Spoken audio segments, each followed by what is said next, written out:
So Tulsi, it takes some gall to tell Americans we're going to create a new world order after the last one, globalization, wrecked our jobs and kind of was responsible for the rise of China.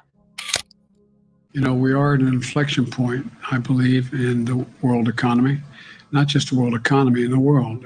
And now is a time when things are shifting. There's going to be a new world order out there, and we've got to lead it. Joe wants to lead the new world order. He can't even keep his own house in order. And so what we're witnessing is the violent eruptions of a great tectonic shift in global power. As U.S. global power declines, China ascends, power shifts from the West, Europe and the United States, towards Asia. And we're witnessing then an historic change, constructing a new kind of world order, far less concerned with human rights, far less concerned with law, a kind of transactional world order of mutual convenience. Remember back in the early 90s when the Soviet Union collapsed? Bush 41 said the new world order was an opportunity. We have in this past year made great progress in ending the long era of conflict and Cold War. We have before us the opportunity to forge for ourselves and for future generations a new world order. Well, sadly, Bush lost, and Clinton, Wall Street, and stupid senators like Joe Biden shaped the new world order. And that new world order ended up just being massive globalization, putting other countries first and America last, pushing deals like NATO and NAFTA, where we opened our borders, shipped our jobs down south to Mexico, and empowered the cartels that are funneling drugs into our neighborhoods. And China can thank the New World Order for their giant leap forward. We're joined by Alfred McCoy, professor of history at University of Wisconsin-Madison, author of numerous books, most recently To Govern the Globe, World Orders and Catastrophic Change. His recent article for The Nation is headlined, Russia and China Together at Last. And that's also a reference to the historic meeting between Putin and Xi Jinping on February 4th of this year, when the two met during the Winter Olympics. And they issued an historic 5,300-word declaration that laid claim to establishing a kind of new global order, to attacking U.S. global hegemony, and to build upon their strong bilateral alliance, their very close economic integration in the field of energy, and to simultaneously block NATO from threatening Russia and block the United States from supporting Taiwan against China's legitimate claims to Taiwan. And so, in effect, what that meeting failed to accomplish was it simply failed to break this emerging alliance between China and Russia, which is literally shaking the current world order. The international order that the U.S. and its allies built after World War II is, we are told, crumbling. I really do think this is a moment like the end of World War II, where all of the boats are rocking, but the forces of freedom are doing what they need to preserve and protect themselves. It's about humility, isn't it, Tulsi? It's about recognizing that the American president can't just shape the world however he wants. And part of being intelligent is kind of knowing your limitations. Do you think Joe Biden knows his limitations, or do you think he's so arrogant that he thinks he's just going to, create a new world order? Central to that humility, Jesse, is first and foremost recognizing you're not God. You are not in control. And if you try to pretend that you are, what will result, even with good intentions, what will result, unfortunately, is more suffering, more hardship. For the people in the world that supposedly he's trying to save, he seems to be more focused on trying to be president of the world. And along with the power elite of America, taking this missionary zeal to say, you know what, we're going to set aside the problems that the American people are facing and instead focus on saving the world by spreading democracy everywhere. It's just a bigger version of Obama's Arab Spring, where he took his kind of messianic attitude towards trying to save the Middle East by spreading democracy, but really just left destruction, suffering, and death in his wake. And that is exactly what we will see play out if he continues to think that he is and can be somehow the controller of all people and all things in this world. I mean, he can barely even control himself, let alone the entire world. That because of their alliance and their dominant position in this great landmass that comprises 70% of the world's population and productivity, that it almost inevitably that they are going to emerge as the new centers of global power on the planet, is that we're seeing a sense of extraordinary confidence from Moscow and Beijing that literally history and, more importantly, geopolitics is on their side. They believe that their alliance gives them such dominance, such power on the massive Eurasian landmass that they can prevail, that they can not only dominate the landmass, they can dominate international politics. In essence, they are pursuing a geopolitical strategy to break U.S. control over the Eurasian landmass and thereby break U.S. global power.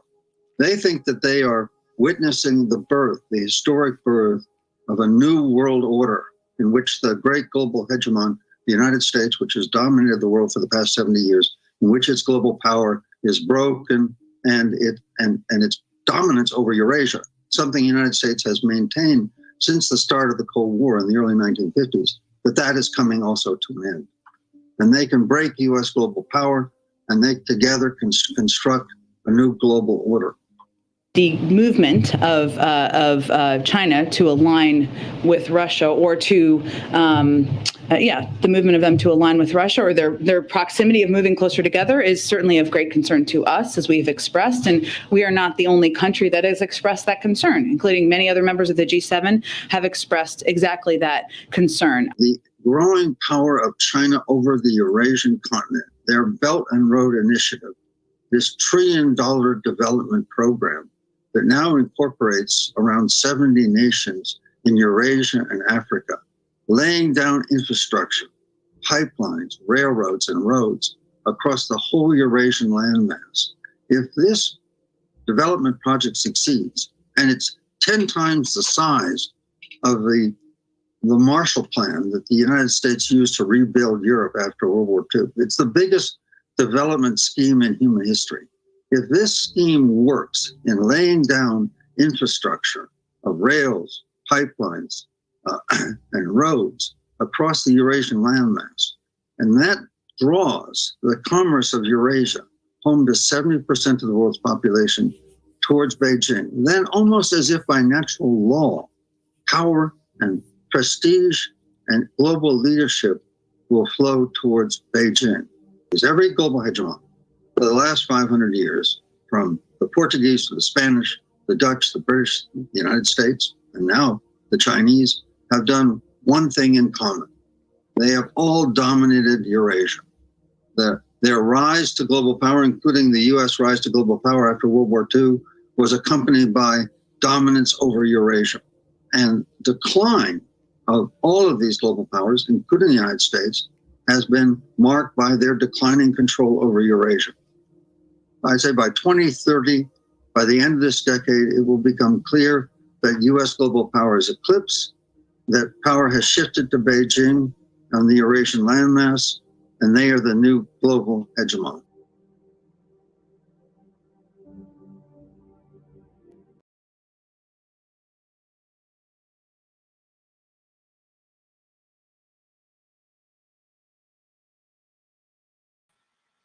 Mic check, mic check. All praise to the Most High. Forever live his anointed, beloved Son. All praises. If I can be heard, give me a Yahoo, Yahoo, Yahoo, Yahoo up in the chat. Good to see y'all, beautiful people. Good to be seen. Good to be above ground. Know what I mean? All praise to the Creator. The Creator of the heavens and the many worlds without end. Dig, all praise. Good to see y'all in the building. Bless up. Bless up. Bless up. All praises, glory, and honor. Y'all see the title. What is this? Part 69. Nehemiah, what is this? 69? Might be 69. Let me add Nehemiah up in the chat too. Get Nehemiah up in here. Big homie. Bless up. What it do, True Jew? Man, my beloved brother, bless up. You know what I mean? Talk to me. Yeah, I'm sitting there trying to look through the videos now and see which one. I be forgetting. Yeah, it's 69. 69 That's right. is where we at. You dig, Yeah, bro? we Say, at- when y'all birds coming to Hawaii, Honolulu. How you be today, though, my beloved brother? Talk to me. Oh, man, feeling good. Sitting here in the house. It's quiet, you know. Everybody out visiting and fellowshipping, and dad at home alone. Husband at home alone. Hey, man, Grandpa at home alone. Uncle at home alone. Great uncle home alone. Friend at home alone. Best thing to be. You know what I mean? That NIG, I love to hate at home. I'm just saying, that's the best. Without all our haters and jaw jackers and naysayers. Best thing to be is at home. Especially by yourself, boy. You can get some serious meditation. Hey, bro, I don't even have a light on.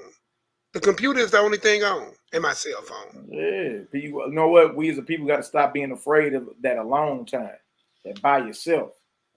You dig? Me, I love being by myself. I ain't gonna lie to you. When I give me some downtime, quiet, oh yeah, bro, I'm about to give me some meditation on you, bro. You already know. Sister Mahaya Yashar is asking, how is Mama Strata doing, brother? Get a nation to report. Talk to her. Oh man, listen, y'all. First I want to give out a heartfelt condolences to our sister Renaya. Down in Atlanta, she lost her father. We was on the phone a few times because both our parents was going through hospice. But she actually lost her father. So keep her family in our prayers. But the report on my mom, y'all, all I can say is the prayers are working. She has made a complete turnaround. They're seriously considering even taking her off hospice. But all praise. Man, bro, she making phone calls every day. She's back to calling people. She's up playing bingo. She's actually leading bingo, calling out the numbers. Set apart living on YHWH'S. She was even talking to my daughter, seeing with my grandchildren, with some of my grandchildren, went to go see their great grandmama, and they rolled her outside. You know, they don't allow the babies in her, but they rolled her outside.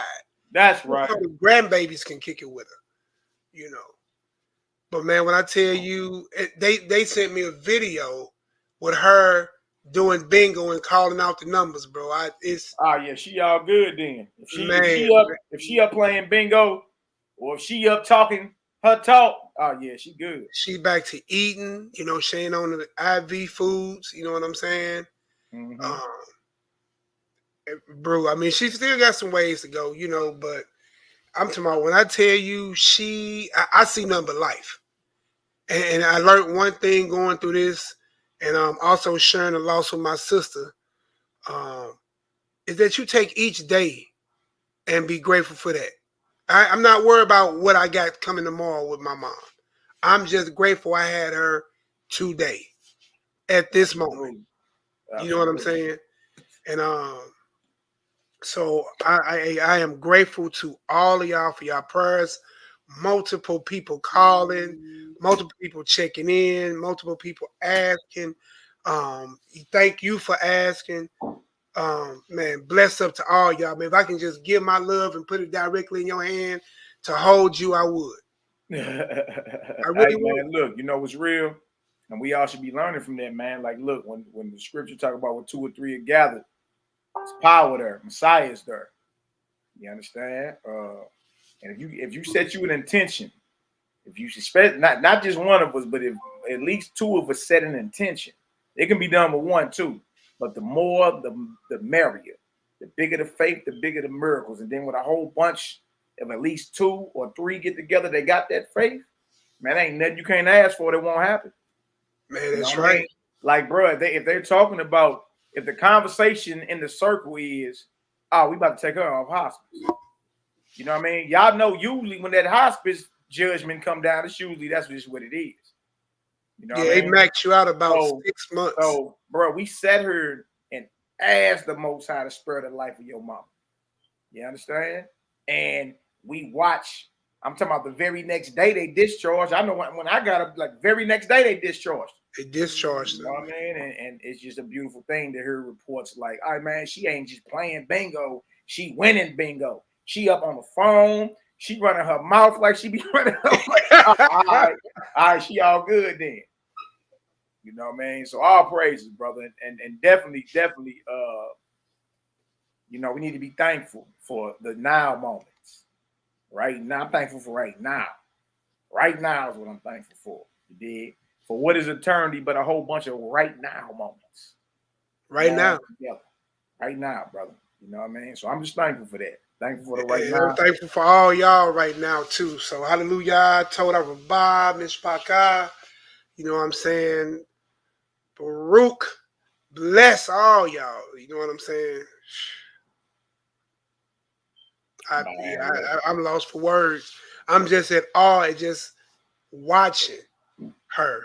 You know, they roll her out, sit her right in front of me. We have a regular conversation. I said, how you doing, Mama? She said, in love with you, I thought you knew. You know how she talks. In love with you, I thought you knew. How you doing, handsome? How my grandbaby? Then she go and ask how everybody else doing. You know, tell my sons and tell everybody I love them and da-da-da-da-da. But she was always the type like, give me my roses while I'm alive, you know. Right. And, you know, I'm just at awe. Hallelujah. I'm not disbelief. I'm just at awe. Yeah, all don't mean disbelief. All mean I'm just in reverence of the power of the Almighty, man. Yes. You understand? Yes. So all praise and glory now to the Most High. That's what's up. I got a video. It's like 2 minutes. I'm gonna show y'all real quick, and then let's get into it. Y'all see the title? This is a pre-Passover chop shop. Passover tomorrow evening. Going into the unleavened bread, which will be Sunday. You dig? So we're gonna be live tomorrow too, but we're gonna actually be feasting Sunday with unleavened bread. You dig? So from April the 2nd, which is tomorrow evening, all the way to April the 9th at evening is the unleavened bread, the feast of unleavened bread. You dig? So all praise and glory now, based off the 364-day creator's calendar that we decided to adapt and roll with, because it just make all the sense in the world to us. To somebody else, it may not make sense. Well, you know, it's all good. You know, but us through this years of being around and being on the actual committees and planning feasts and having to readjust calendars and days, and it just make more sense that everything is system and order with the Almighty. It makes sense. 364 days. And then everything hits the same day every year. You know what I mean? Like it's all systematic and in order. So it's all good. Look at YAHKI. I'm coming over for sure. You know he is. All over YAHKI. You and your fam. Y'all know y'all all good. Bless up. Bless up. You dig? And you know, everybody know the direction HONORANDHUMILITY is taking dealing with the flesh pots and all that. So for one of the things or questions that we get is how y'all keep Passover. Yeah, and y'all gotta eat some lamb. You know, you eat lamb or you ain't keeping Passover, and then you sinning, and you know, so all that. But what I want to show y'all real quick, it's just a 2-minute video, is about you know, when we went into the land of Canaan, y'all, it was already rituals and different things that you read in your Bible today that was already going on then. All right. A lot of people don't want to get into the topic of how the Tanakh was compiled. A lot of people don't want to get into the subject either of how the New Testament was compiled, like under what council, what authority, who chose this to be stamped New Testament, who chose this to be stamped the Tanakh, which is the law and the prophets, or what you call the Old Testament. who chose it, under whose authority. You understand? Then, you know, you also got to bring the scribes in as well. But this video I want to show y'all is titled Near Eastern Roots. Near Eastern Roots, Ancient Syrian Zukru Festival. It's only 2 minutes long. You know, if y'all been watching the last few videos we did,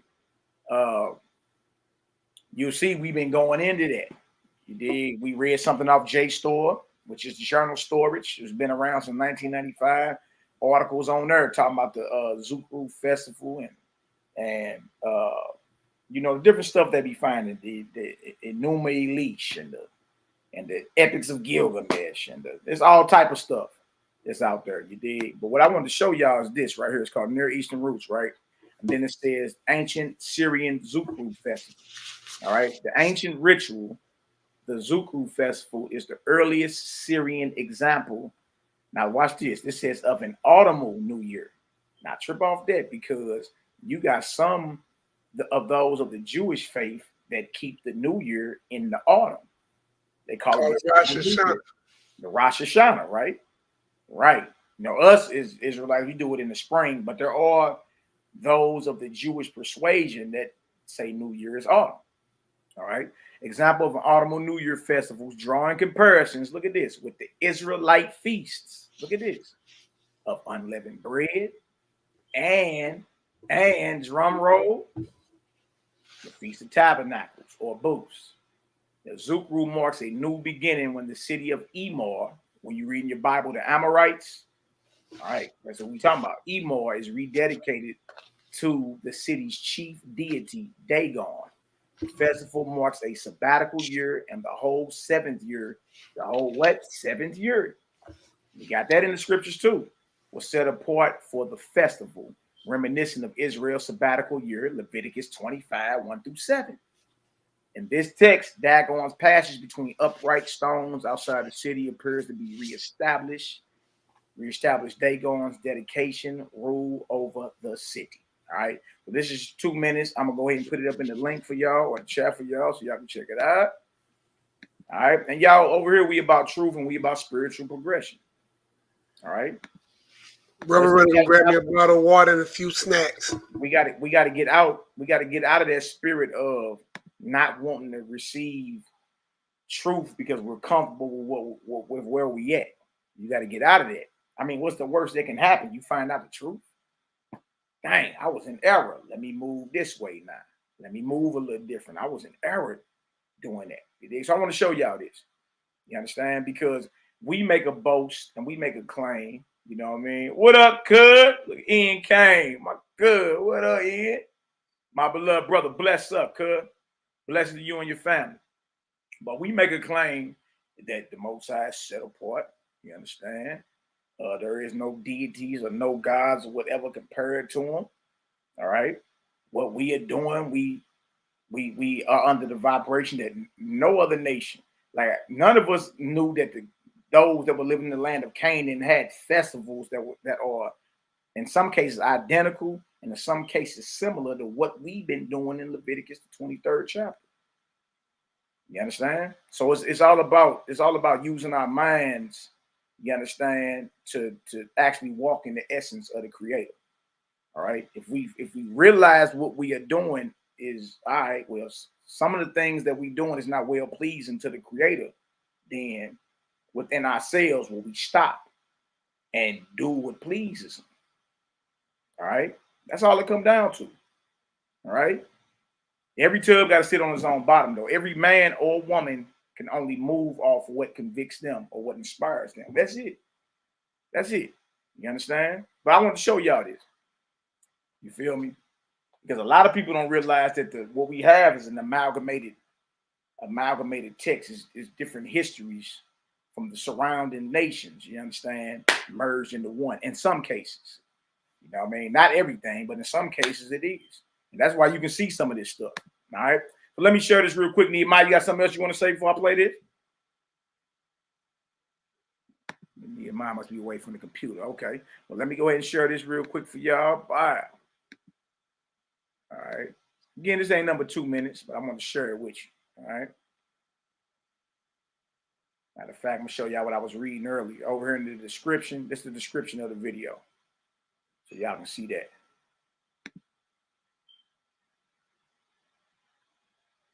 All right, so y'all can see that. All right, now trip off this. I'm going to read it again. It says the ancient ritual, the Zukru festival, is the earliest Syrian example of an autumnal New Year festival, drawing comparisons with the Israelite feast of unleavened bread.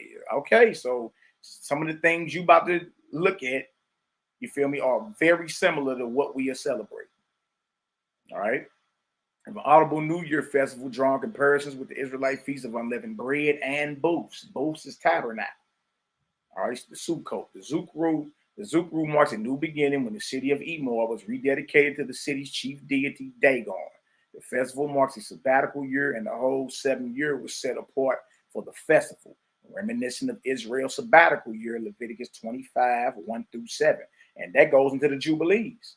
Leviticus 25 is the section in what you call the law about the Jubilee law. All right. Now, trip off this. The Amorites were already keeping the festival just like that. In this text, Dagon's passage between upright stones outside the city appears to reestablish Dagon's dedication / rule over the city. Okay, so y'all see that? Oh, dang. Okay, there you go. My bad, y'all. This is the Oyo personal. Hold on.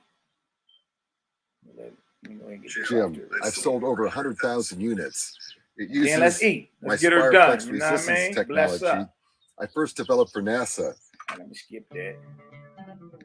All right. Put it on the full screen. Let's eat.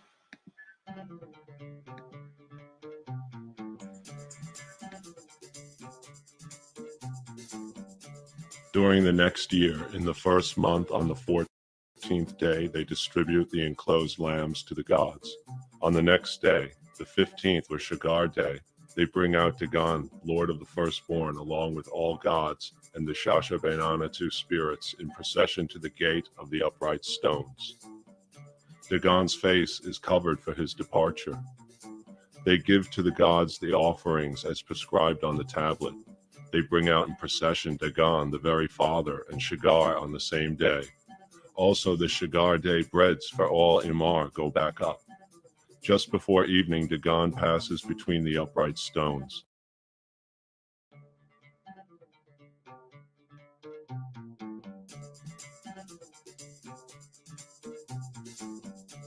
During the next year, in the first month on the 14th day, they distribute the enclosed lambs to the gods.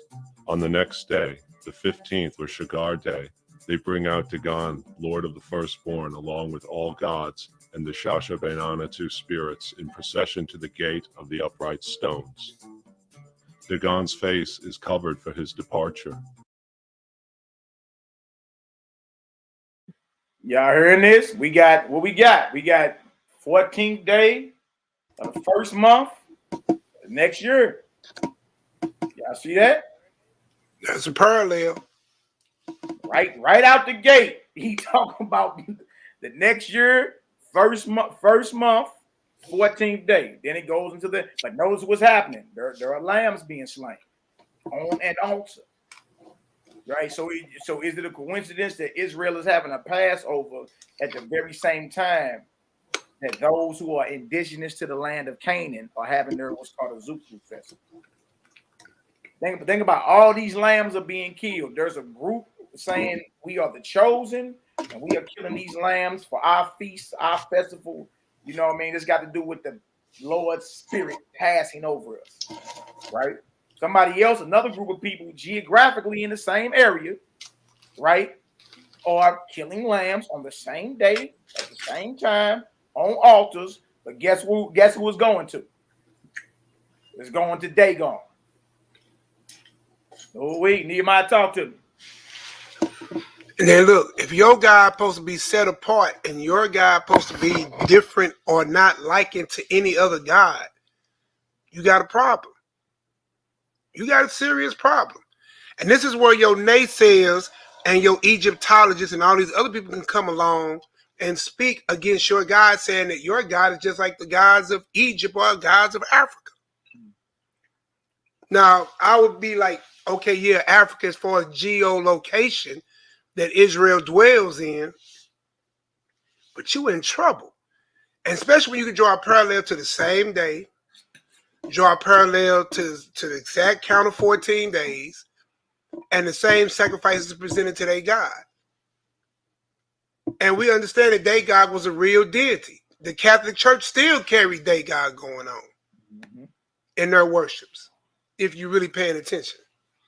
So with that being said, Shalom, Blake, or YAH'S. Hope you're having a good Passover or getting ready for a good Passover down there in Florida. I talked to Bro earlier. But dealing with the video, it would make more sense to me, especially in us learning deeper into the Nazarene way of living and walk that HaMashiach walked in along with his brother James and the rest of them and those following thereafter during the first century. When you read, go back and look at these things, it would make sense that your God that didn't give you the order to eat meat wouldn't be trying to accept no meat offering. Do that make sense? I hope that makes sense to y'all. Absolutely. And Absolutely. especially if you have a God that says that I change not, I'm the same yesterday, today, forevermore, then you have to go in here and look, well, okay, I gave you this diet out of creation.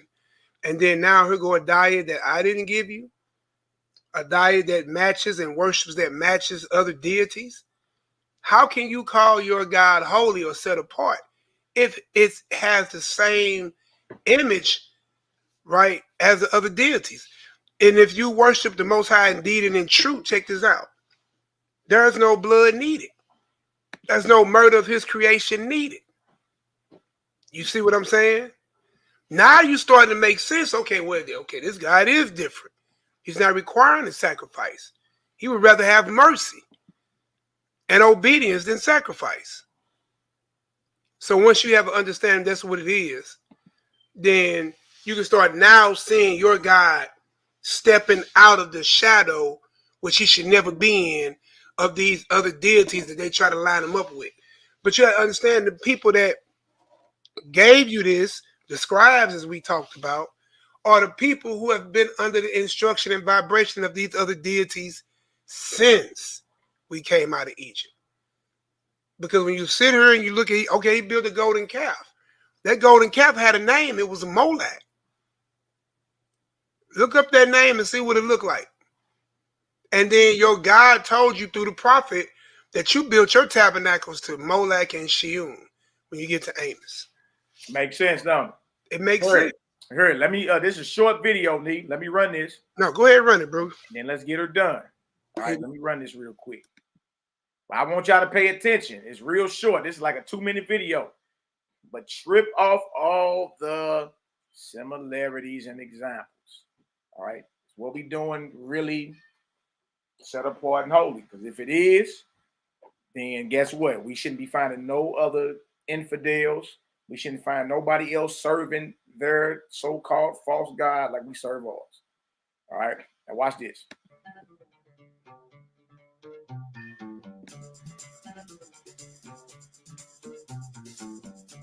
During the next year, in the first month on the 14th day, they distribute the enclosed lambs to the gods.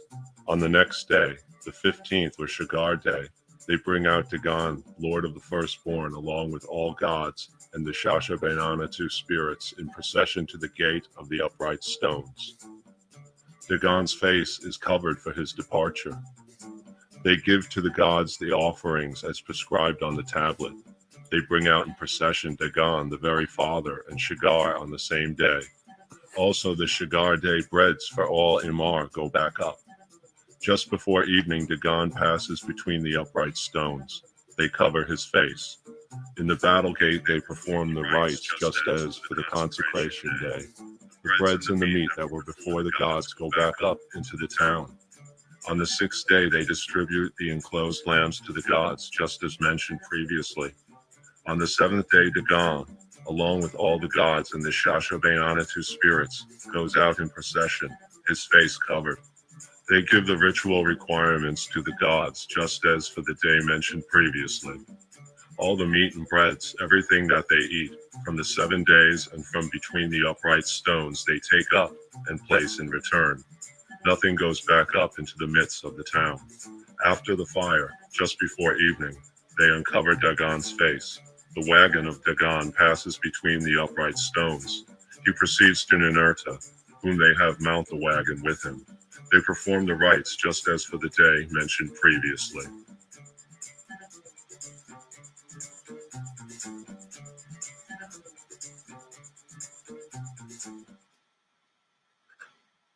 Why I drink mushrooms every morning.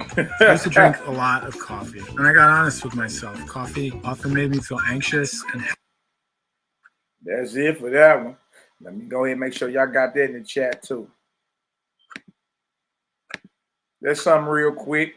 Y'all go back and look at the last 2 videos. We went into it a little more deeper. You know what I mean? Just constantly show everybody what we talking about. You dig?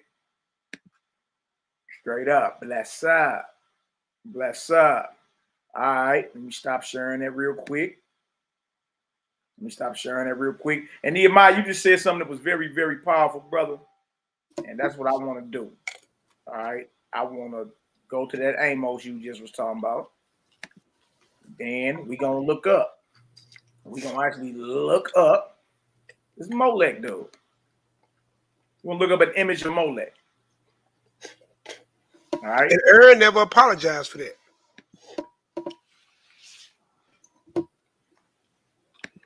Nah, he didn't.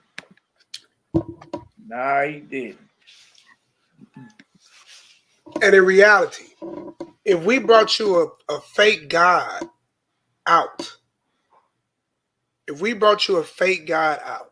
presented it to you, to the fact with a real God we should be worshiping gets mad against us, this is the people that you want to be your priest? And you see the corruption, the priesthood has fallen all the way until the time of HaMashiach.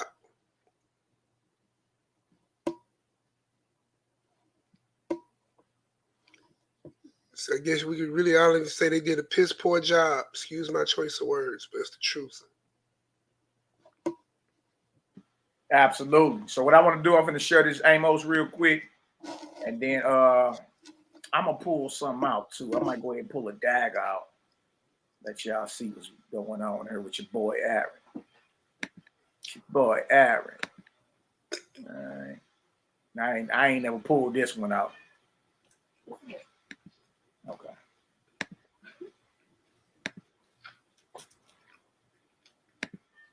All right, y'all should be able to see that file. All right. And then we're going to look up. And it's going to blow y'all mind what this Joker looking like, man. It's going to blow y'all mind. All right. All right, Nehemiah, big homie. If you can, let's go ahead and get that Amos 5, 25 to 27. That's something you just brought up. Very, very powerful. Very powerful. All right, Amos chapter 5, verse 25. Have ye offered unto me sacrifices and offerings in the wilderness 40 years, O house of Israel? But ye have borne the tabernacle of your Molech and Sheun, your images, the star of your God, which ye made to yourselves. Oh, wait. So that's a question. Verse 25 is a question. The Most High is asking, was that to me you was offering to in the wilderness 40 years, house of Israel? All right. Now, if we just follow the biblical narrative, then everybody would have to assume, yeah, there was sacrificing in the wilderness. I mean, after all, we had to keep all the feast days for 40 years in the wilderness, right? We had to do all type of, the priests had to set up the tabernacles and the altars and, you know, the Ark of the Covenants and all types of, look, the Day of Atonement, the blood sprinkling on the altar, different peace offerings, Thanksgiving offerings, sin offerings, whole burnt off. Like all that had to be going on. Meaning meaning the quote unquote priests were administering in the tabernacle in the wilderness. Yes, they were sacrificing. So the Almighty is asking through Amos, a real prophet, he asked a question. Was that done to me? Your average Israelite gonna say, yeah, we were sacrificed to the Most High. But verse 26 is the answer. The answer, y'all, is no, that wasn't him. He say, but you have borne the tabernacle of your Molech. Remember, the question is what you've been doing to the Almighty? 40 years. For 40 years. Was that to the Almighty? He didn't say year 1 through 10, 20 through 30, 25 through 35. He counted the whole 40-year run he was talking about. We got to pay attention to that. Because if some Israelites try to stick, well, that wasn't the whole time. No, bro. And we got David repeating that same thing. Exactly. So the answer, y'all, is a no. And I'm going to show the other version that says no. All right. That's a question he's asking. And the answer is no, that was not to them. If you are listening right now and you are under the illusion that the Israelites, our people, were sacrificing to the Most High in the wilderness for 40 years, I'd love to be the bearer of bad news. We weren't sacrificed to the Most High. We weren't. We weren't. All Israelites duck this right here. They don't want to deal with this. Because now you got to be real with yourself. Now you got to be real with yourself. Well, hold on. He asked a question, and if we was sacrificing to him, what is he asking the question for?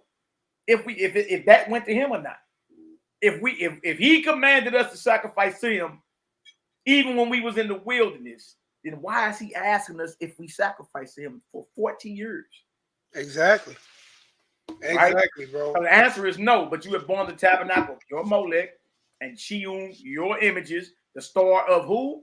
Your God, which you made to yourselves. That's what you was doing in the wilderness for 40 years, our rebellious forefathers. They were carrying the tabernacle of Molech. That's a god. That's a false god. And Sheung, your images. So along with the god came the images. And the type of worship. And what? The star of your God, which you made to yourselves. That was the trip about this, y'all. Israel, believe it or not, was under the inspiration of the false god. Because the creator is saying through Amos, Isaiah's father, that wasn't to me. Y'all was serving the false gods. You were serving the false gods. Right? Now, the crazy part about it, it ain't only Amos saying it. We can go to Hosea next. It ain't just Amos saying it. All right? Now, look at this. Because that was not the worship of the creator that we were doing for 40 years, walking in a circle. That very same 40 years of walking in a circle is what the modern Hebrew Israelite movement is based on. 40 years of error in the wilderness.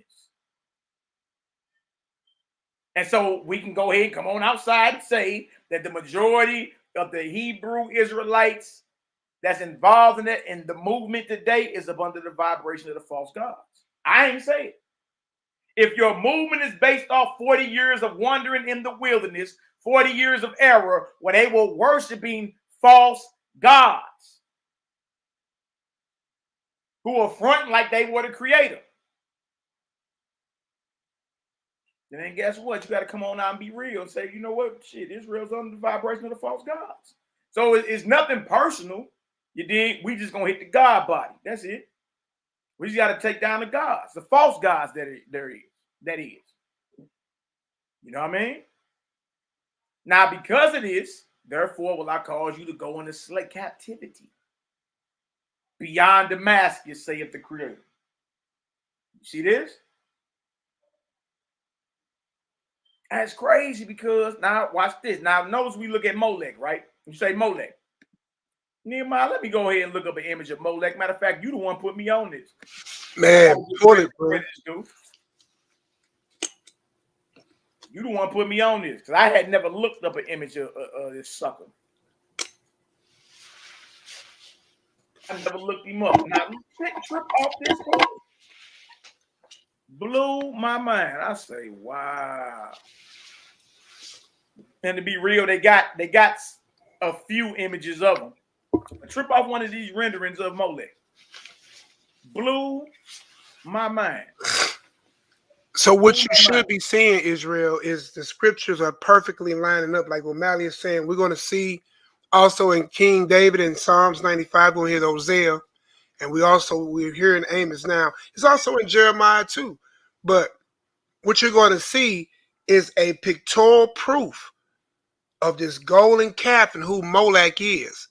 That should bring the script to what Amos is saying to full fruition. Absolutely. Absolutely. All right, let me go ahead and do this. All right, stop sharing. Let me go ahead and share this real quick. Got you. It's real simple. Molech, go to images. I just simply went to go, Google Molech, go to images. All right, now let's go ahead and find y'all one that's right in your face. Oh, wait, that's one right there, Nehemiah. There's so many of them. I'll start with this one. This deal say Molech Incorporated. Creative resistance. Wow. Wow. Now, there he is right there. This is one of the many images. All right. Now trip off this, y'all. What does that look like to y'all? What does that look like to y'all? This is the head of Molech. What is that? What is the first thing that run across your mind when you see that? I'm gonna look at the chat. Look at the chat, Nehemiah. Let's see if they caught it.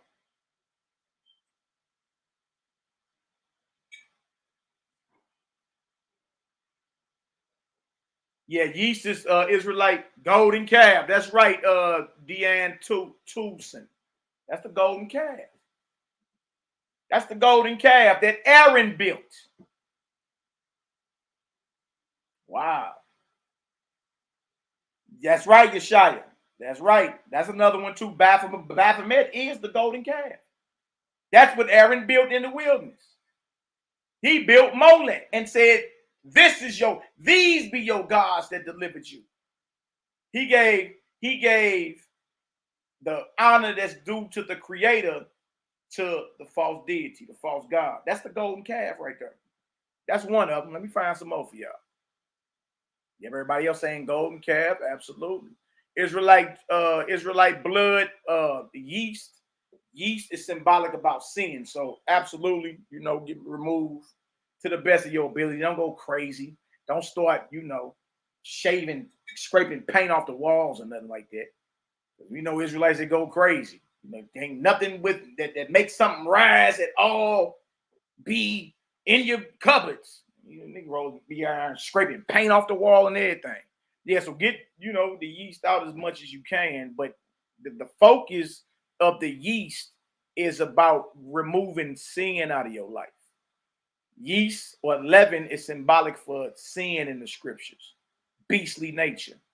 Unleavened represents righteousness. All right. So yeah, to the best of your ability, brother, but focus more on removing the iniquity out of your heart, if that makes sense. All right. Now, y'all trip off that. That's one image of your boy. My one bro say the Chicago Bulls. You ain't lying. You ain't lying, bro. The Chicago Bulls.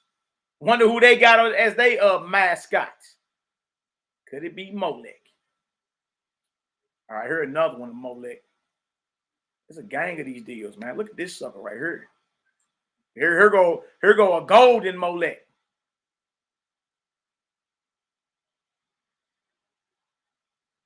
Now look at this one. Look at that boy there.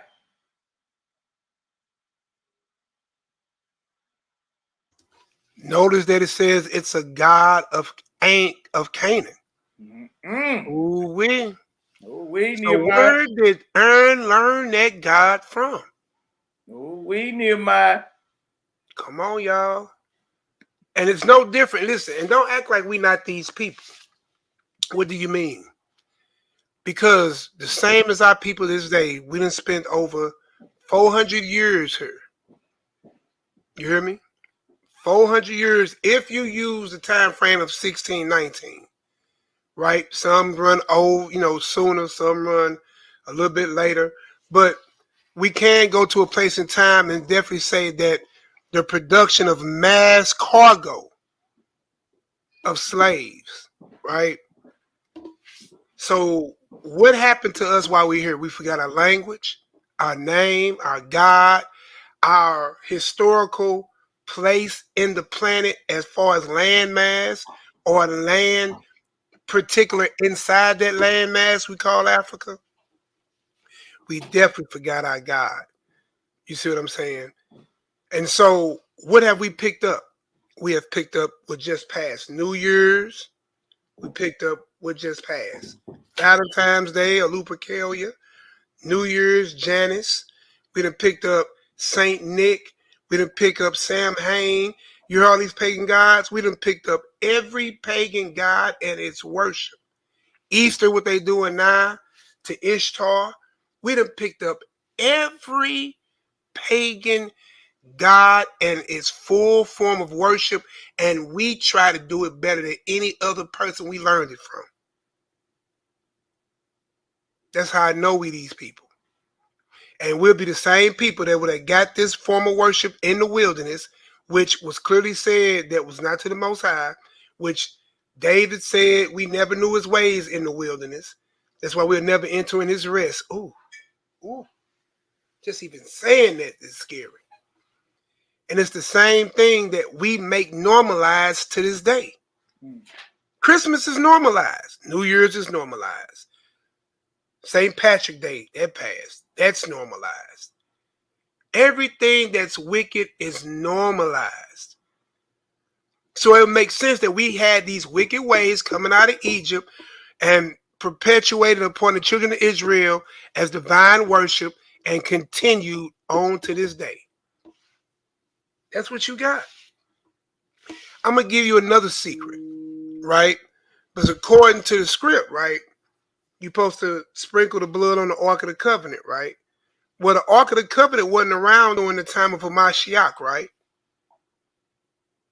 Would y'all agree? The question is, was the Ark of the Covenant around during the birth and life of HaMashiach? Give me a 1 for yes, a 2 for no. No. I got a no from Mally.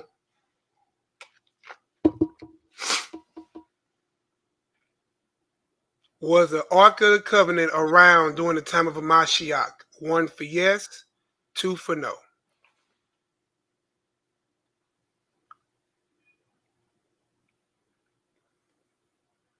All right, we got 1. At least give me 2.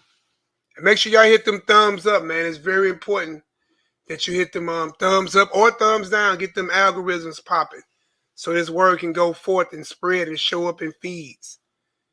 All right, so now we know that the Ark of the Covenant. Now, we say that HaMashiach was not a sinner. So during the time of all these feasts, it wasn't no Ark of the Covenant to sprinkle blood on. But Israel wasn't counting as sin with that. And HaMashiach never went to the temple to offer up no sacrifice on record and sprinkle no blood on the Ark of the Covenant. And like the Most High said, you thought you would have learned by all these times I carried you into captivity and destroyed your temples, that I didn't want your blood and your sacrifices. You see what I'm saying? So you don't need blood for atonement, right? And you don't need to kill no animal for atonement. And you even get that in the New Testament. Blood and bullocks can never satisfy. So what I'm saying is, HaMashiach was never counted as sin. He never went up. He never made no sacrifices at the temple. You don't see him buying nothing.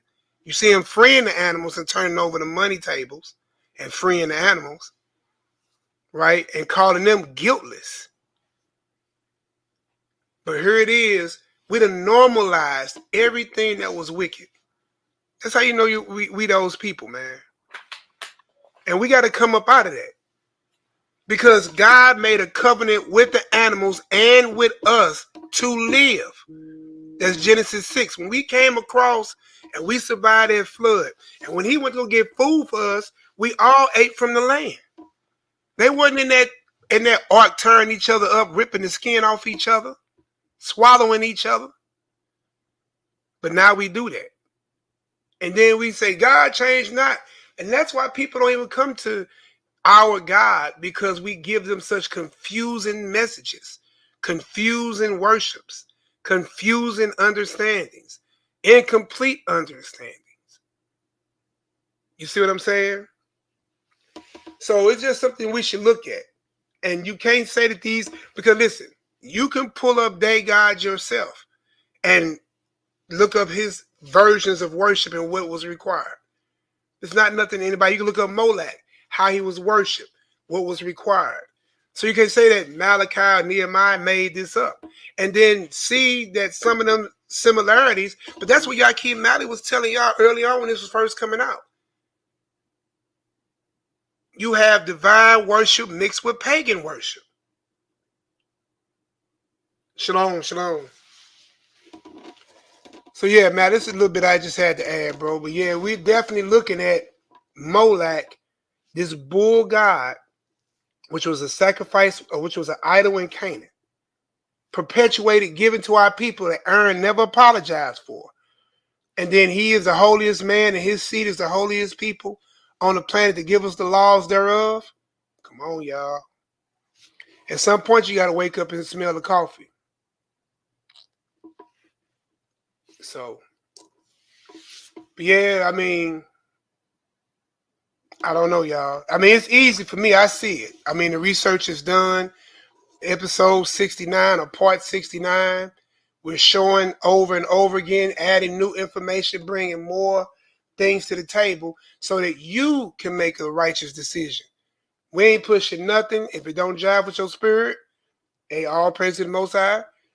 Maybe one day you'll get it. Maybe you won't get it, you know. But what I'm trying to tell y'all, God gave the covenant, the rainbow, and the promise to man and his creation, aka the animals. So I don't know why we sitting there doing all this. I gotta have something in my gut. We've been without meat for I don't count like Mally do. Mally counts. I just know I ain't had none. So and I'm doing just fine. I just this month has been a year. It's been a year this month. Like about 2 weeks, yo. Doing the this whole year. All praise to the Creator. All right, so look, I wanted to go there. This is a dag I'm about to bring out. I'm about to bring to the. I've been had this. Shout out to the elder Dimitri Milliken. When I went to see the brother, he actually put this in my hand. Said, "That's all you, young king." All right, the Book of Remembrance, the first and second books of HERBAL. That brother name is my brother. HERBAL was a brother that was in the wilderness with the Israelites. All right, some of y'all got this. Some of y'all got this. Again, the Book of Remembrance, the first and second books of HERBAL. I wanted to actually take a. That's probably what I need to do, Nehemiah. Take a picture of what I'm finna read first. That way I can share it up on the screen with everybody. What you think?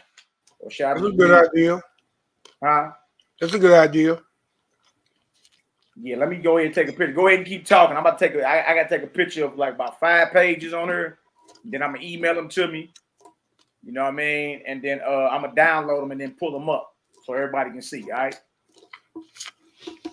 Just give me a second. Go ahead and keep doing your thing. I'll be done. Give me about 2 minutes. I'll be ready.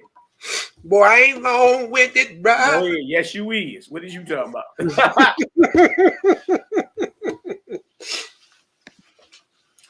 But yeah, so just sitting here going through. So look, I'm also gonna pull a script real quick. I'm gonna pull this. If y'all want to go with me here real quick, so we can see that as well. I'll put it in the room. I gotta flip between tabs. Now I don't have direct access to the channel, the page like Mally do. He still is a owner operator. But if y'all get that that Psalms 95, 8 and 11, we can read that real quick. just to see. I'll read it real quick. I can't pull it on the screen, but I can put it in verse by verse. I can do that. And then we can go from there. Unless one of y'all want to put in the verses as I read them. I'm at 9. Well, I might as well go ahead and do 10 and 11 since I did that much. Then go back and read it.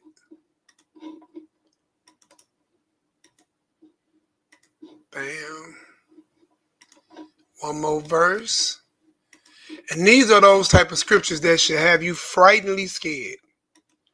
When you read stuff like this, all right. So I got all the verses in the room, 8 through 11. Torah Rabbah, Brandon. I'm starting at verse 8. I did put it in there. But it says, look at this. It says, harden not your heart, as in the day of provocation, and as in the day of temptation in the wilderness. Watch this. When your fathers tempted me, proved me, and saw my work 40 years long. So again, I tell you, people cannot run with that mindset. Well, that was probably for the first 10 years, or maybe that was probably about, year 20 through 25, or 20 through 30. It wasn't a whole 40. No, it's a second witness. So you got a witness from a prophet that came after David, and you got a witness from David himself, the king. Now, mind you, he had did a lot of stuff prior to this, but he came to a realization that, man, look, 40 years long was I grieved with this generation, and said, it is a people that do error in their heart, and they have not known my ways. So when you come across scriptures like this, and then it tells you, unto whom I swore in my wrath, they should not enter into my rest. That is over the level. That should have you shaking in your knees. You should be sleep shaking. That what you got 40 years in the wilderness handed down to you was not the ways of the Most High in totality. They do error. Now we know that there are feast days of the Most High because we see HaMashiach observing those feasts. We see his mother and father, observing the feast. We see his cousins and his disciples observing the feast. So we know the feasts are there, but what's being brought to the table, this is the problem you have to understand, that Aaron and these scribes, because remember, what you have as Torah is not what you had back in the time of Moses. Remember, you had the books that were burned in Babylon. Read that in Ezra, and then also in Maccabees. During that Maccabean revolt, they were burned again. So that's why Christ was dealing harshly with the scribes. Everybody talking about the Pharisees and the Sadducees, but the scribes was his number ones he was on. Usually, in most cases, you see the word scribes before you see Pharisees and Sadducees. So he banged against that because why? They were in charge of giving the law, especially to a people. See, today you got Bibles in your hand, on your phone, and your apps, and everywhere. Back then, they were the only ones in charge and in full possession of the Holy Scrolls. So the average Israelite couldn't touch them, open them, read them, didn't even know how to read the Hebrew. You had to be learned. So that all the Israel couldn't even read or understand or even access what you have access to today. Especially to open up and go to a specific book and a specific chapter and find what you're trying to find. Unlike HaMashiach, when he opened up the book of Isaiah and went right to the passage where he was looking for, saying today this prophecy is fulfilled. So when you sit here and read scriptures like this and understand that what we had in the wilderness, that Aaron and them was given to us, was not totally divine worship. I'm sorry. The Most High gave things to Moses. Aaron and them mingled up with it. Then Moses kind of tried to pacify Israel. And how we know that? We can read what? Matthew 19. You have to see the clues inside of the stories. When he's talking to the Pharisee about Moses and about the law of divorce, Christ said from the beginning. And notice that's how the Messiah taught. From the beginning, it was not so. So something from the beginning to the times of the Pharisees given to Israel to the time of Mashiach, things were changed and added and done. Just like the washing of hands and all that. Even when you have the book that the priest got, I forgot what that book called right off the top of my hand, that they hold even higher than the Torah sometimes in most cases. What's the book that the priest got? Not Mishnah. It's the Mishnah. Not Mishnah. Anyway, the oral, I can't think of the name of it. Anyway, I ain't gonna spend too much time. It'll come to me.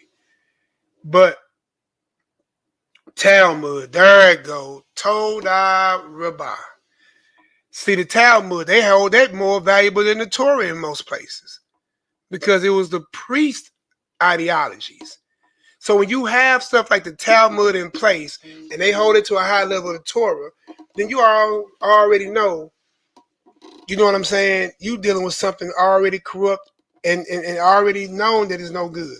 Especially when you got Zadok in the kingdom doing sacrifices where there's no more death and death in the grave is swallowed up. So again, you have to look at and be honest with yourself about scriptures. There are things that don't line up. It is. It's contradictions. But you who's supposed to be able to rightly divide the word and be a light should be able to see through this. So dealing back with the situation with from the beginning. Now, Christ already said, well, yeah, I see where y'all added the divorce in there. Moses gave y'all that. We didn't give you that. My father didn't give you that. Moses gave you that. For the hardness of your heart, he suffered you to put away your wife for any cause. And then Christ came and gave you the better understanding. But I say unto you, right? He goes to the beginning. He made them, Adam and Eve, and what God put together, let no man put asunder. You see what I'm saying? And then he gave you only one thing, except it be for fornication, which means she going off to another god or another covering. So, you know, it's a done deal anyway.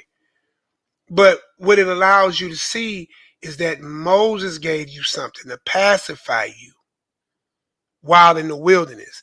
And if that's true for that, and we see these type of writings like this that say you never knew my ways, and in their hearts they did error for these 40 years, and then you see Amos telling you further down the line that you offered your tabernacle to Molech and to Sheun, and then we pull up pictures and you type in Molech, and you will see that Molech is the same golden calf that you was dealing with, which is a pagan idol to all of Canaan. Then you have to start questioning everything. And this ain't talking about don't believe in the Most High. We ain't never saying that. Or Hamashiach, never saying that. But follow Hamashiach in the way that it was supposed to be according to his Father's original will. That's all we saying. So when it comes to dealing with divorce now, right? Because a lot of us in the past coming into the truth, dealing with our daughters, had our daughters and something went wrong, we put our daughters away and gave them a bill of divorce. You see what I'm saying? I'm even guilty. But I had fornication, I was good. But in past. But what I'm saying is that except it be for fornication, there's no other reason to put your wife away. Adam never put away Eve. Nabal and good Lord, 2 Samuel, Abigail. Nabal and Abigail, they never separated. Hell, Jezebel and her husband never separated. You see what I'm saying? So it makes sense when Christ come along and say what he say. And all the other things that he said. You know, talking about sacrifices and, you know, cheerful givers and things of that nature. And it's not all about actual increments of the 10% and all that. No, it's a cheerful giver, a heart. You know what I'm saying? That's full of love and charity that will give all that it has to make sure that everybody can have a little something. The same love that would allow you when you pick your fields, according to the Torah, and you would place stocks in your corners so that people who had not can access. So the whole thing about what Christ was giving was pure love, pure teaching, going against the hypocrisy. Oh man, y'all can't come in here and eat the food. And duh, duh, duh, duh. He said, well, David came here and ate the food. What you mean? Then going there and talking about, oh, well, y'all going off and y'all sinning. Well, y'all sinning too, because y'all in here working on the Shabbat and making and cooking food and showbread and all that. Are you catching what I'm saying? I know Malak got me on talking, but are y'all really following what I'm really saying? Not just spinning the wheel. I mean, are you really following what I'm saying? 1 for yes or 2 for no. There's a lot of things you read, and we always tell you, we're not going to tell you that it's not there. It is there. But you have to filter through the noise. There's enough information in the Bible for you to see that there is noise going on. How do you filter through the noise? Follow the witnesses, follow HaMashiach, and follow the Father. And if your Father is supposed to be set apart from all these other gods, then there could be no like action of those other gods in him.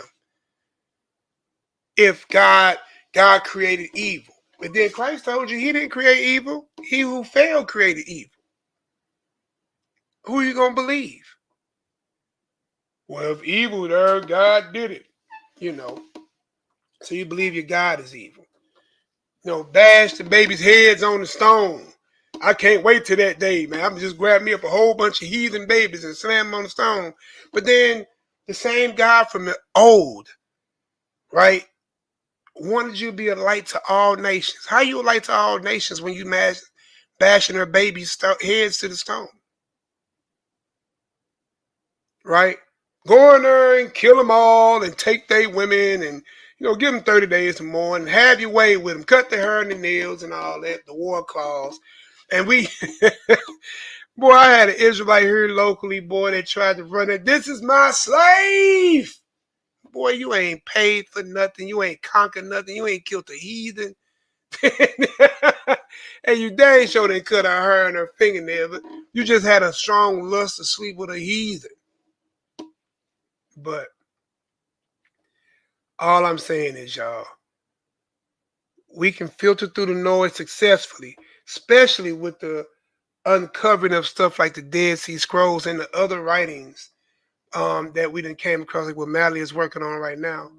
And you can clearly see that you've been bamboozled, but all praises to the Most High that he gave you the eyes and gave you the grace and mercy to go the distance to find this out. So definitely we want to stay vigilant in our studies, stay focused on what we're doing so we can get to the place that our Father wants us to be. He wants us to be in that same vibration of body that he created, which we are his temple. He wants us to be in the same vibration of love and life as it was from the beginning when he saved us and our animals, right? And he wants us to be in the same place with his son, walking in total agreement with him and doing his will. And his will is not grievous. See what I'm saying? Dino, our brother Michael, the Battle Wax, Dino done traveled to St. Louis on the Hebrews. He said, boy, I'm coming to fellowship. All praise, bro. Hey, welcome, man. Welcome to the city again. It's like home for you. Definitely be trying to get with you either tonight or definitely tomorrow. Maybe we'll catch some breakfast or something, hang out. You know, do the brotherly thing with the families. But y'all, we got to pay attention, man. Don't get caught up. The Most High brought us a mighty long way, and we should be seeing the powerful revelations that are coming. Malachi Maccabee is back. Yep, let's get her done. I want to go ahead and go behind that. What we read in Amos. Then we pulled up the image of Molech. Then we did that. And and you mentioned something about Aaron, how Aaron never repented. You understand? And Marcus Israel, our beloved brother, said the same thing in the chat, which was like, you know what? I ain't never bring out this information I ended up receiving from one of our beloved brothers, one of our beloved elders, Dimitri Milligan, when I went to see the brother. In fact, it was last year around this time, when everything started kicking off right after the Passover. Like a bomb went off in Israel. But here, let me show y'all some of this, right? Let me show y'all it's actually some histories out there that go into how Aaron didn't repent. Even though we can just read the scriptures and show he didn't repent nowhere. We ain't seeing him repenting nowhere, right? But there are also histories out there. Now, whether it resonates with your spirit or not, that's on you. We just simply presenting the information. You understand? But further proof that Israel was and still is up under the vibration of the false gods. All right? It's either the creator you serving or you up under the vibration of the false gods that guided Israel in a circle for 40 years. You understand? And then by the time we got into what's called the promised land, we just, picked up more. You see? It's a reason why the Messiah had one of his main enemies were the scribes. Those who are in charge with writing down the histories, writing down the scriptures, and interpreting them. The one who was promised to come through Moses had a problem with the men who had the authority of writing the scriptures and interpreting it, which backs up Jeremiah, because Jeremiah prophesied in Jeremiah 8:8 that the pen of the scribes works falsehood. Everybody knows this. All right, now let me show y'all this. All right, I'm gonna share the screen, entire screen, share. What pages are we gonna be all making notes already? I got them right on here. I'll show you. Hold on. All right, I see it. I'll show you. 1 second, brother. Hold on.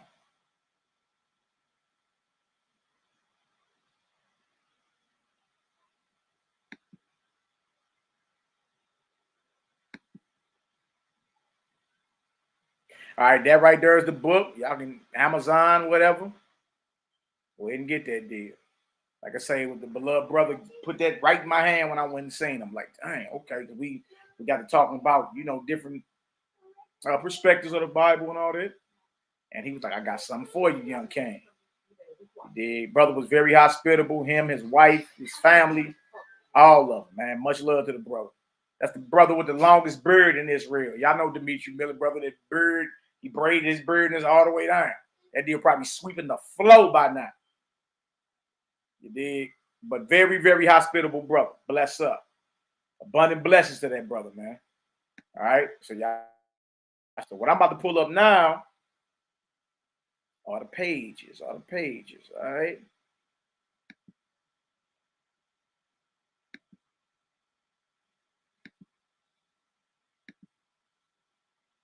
I want to show y'all this.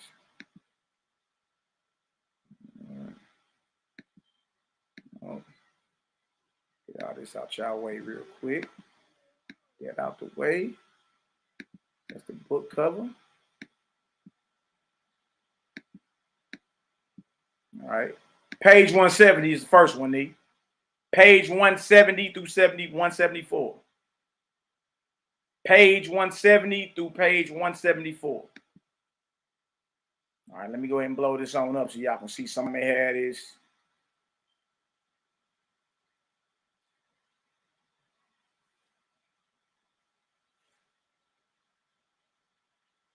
All right, we're kind of jumping in, but notice it says up here, Moses called up to the mountain. Now, we all know when Moses was called up to the mountain, Aaron made the calf, right? Then we all know this. It should not be nothing like, surprising. All right. Now watch this. I have done even according to your word, and see, I have brought out those of the children of Israel who would, and they are now before you, even encamped in the midst of my own land. And Semihazah drew near and mocked Moses, saying that all the people belonged to him, and darkness overshadowed Moses, but the prayers of Moses prevailed, and Moses walked with God. And it came to pass that after many days of struggle in this manner, about this, Moses gone, but he's struggling with a fallen angel or a false spirit. You see that? But notice, prayer is what made Moses victorious. Like we all touch and agree to see a miracle, touch and agree to see a healing. These principles go back to the old world, all right? And it came to pass that after many days of struggle in this manner, the Creator brought unto Moses by means of a dry pool the tablet of the covenant. And Moses rejoiced to behold it. It was in this way that God had restored unto his people the language tablet of Shem. Look at this. Look at this.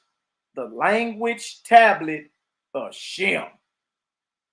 We get some languages together, huh? Now look at this. Know what it says. Restored to Moses, all right? Say it again, that God had restored unto his people the language tablet of Shem that was hid up in the days of Abraham. Howbeit that Moses called it the tablet of Jeshurun, or the covenant tablet of Israel. And the Creator also, and Yahweh also restored to Moses the tablet of the guidance of the Creator that was written by Enoch. Look at that. All this is being restored to Moses. Language, the tablet of guidance of the Creator that was written by Enoch, and which had not been seen by man since Zion fled. For the Almighty had said unto Moses that he intended to establish among his holy nation the city of the Creator. And by this means, the Creator would establish the covenant among his people. All right. And it came to pass that Moses carried these two tablets of stone, and he made an ark of gopher wood to hold them. And the tablets were small as they were phylacteries of the forehead, and the ark of the covenant was held in his hand. Okay, that's page 170. Let's go to page 172. Because page 171 is a picture. Let's go to page 172 next. All right. Look at all this Moses is receiving. All right. The tablet or the language of Shem. Also what Enoch wrote. He receiving tablets that Enoch wrote. All right. Called the tablet of the guidance of the Creator. All right. So now Moses is going back down. All right. And the ark of the covenant is in his hand. Everybody see this. Now watch this. We all know what he about to run into. Everybody knows it. Now watch this.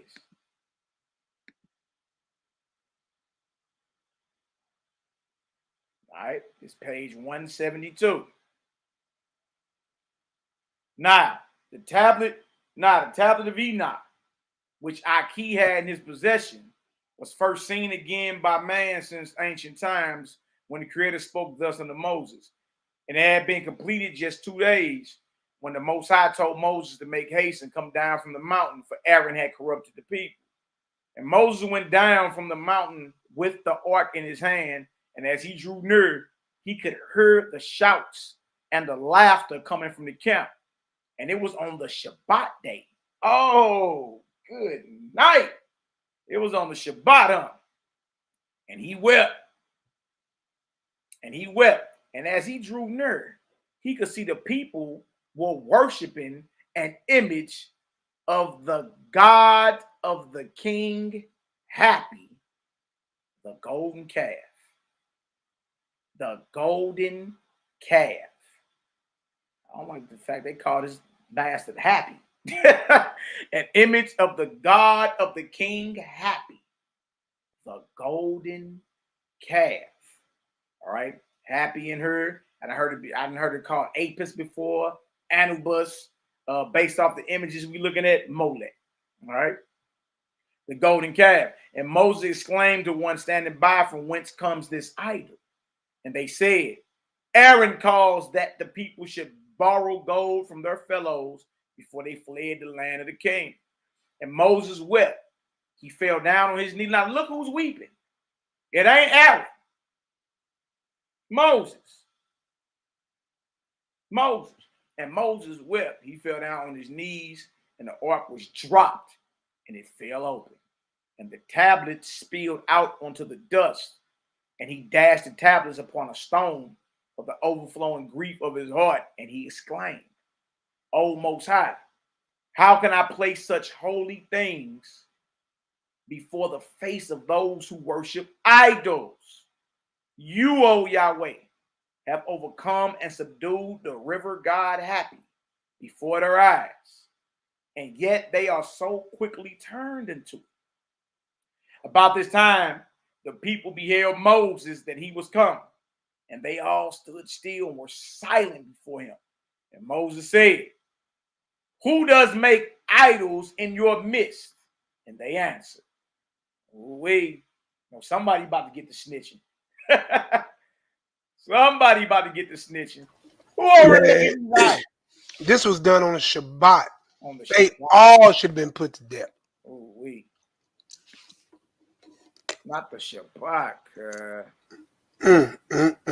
That's crazy. Hold on. 173. Yeah, 173 is next. I got you.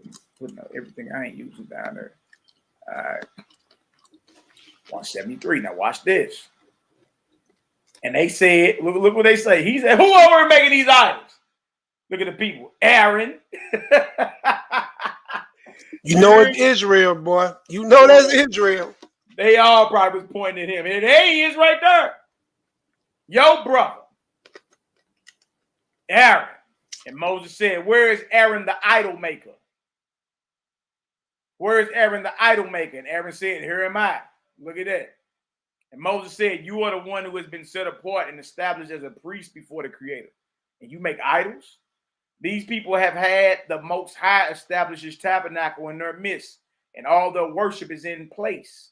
And now they pray to Happy on the Sabbath. And Aaron answered him not a word. Do y'all see this? Look at this. These people have had the Creator establish his tabernacle in their midst, and all their worship is in place. Like Israel already has a worship of the Creator, and now they pray to Happy, the golden calf, on the Sabbath. And Aaron answered him not a word. And Moses said, grind your idol to powder and scatter it abroad on the north side of the camp.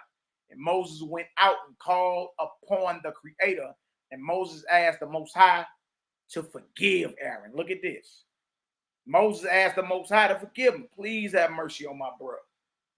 Please have mercy on him. Now look at this. But the Most High would not.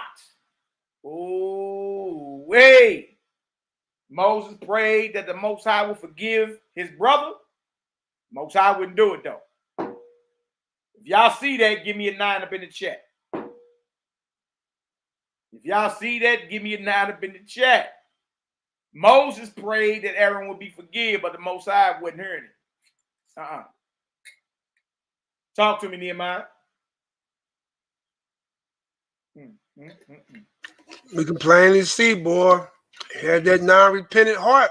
Here it is right here. And it would make sense for him to cover that part of that story in the scribes' rewriting version of Torah. That makes sense? Yep. Absolutely. Look at this.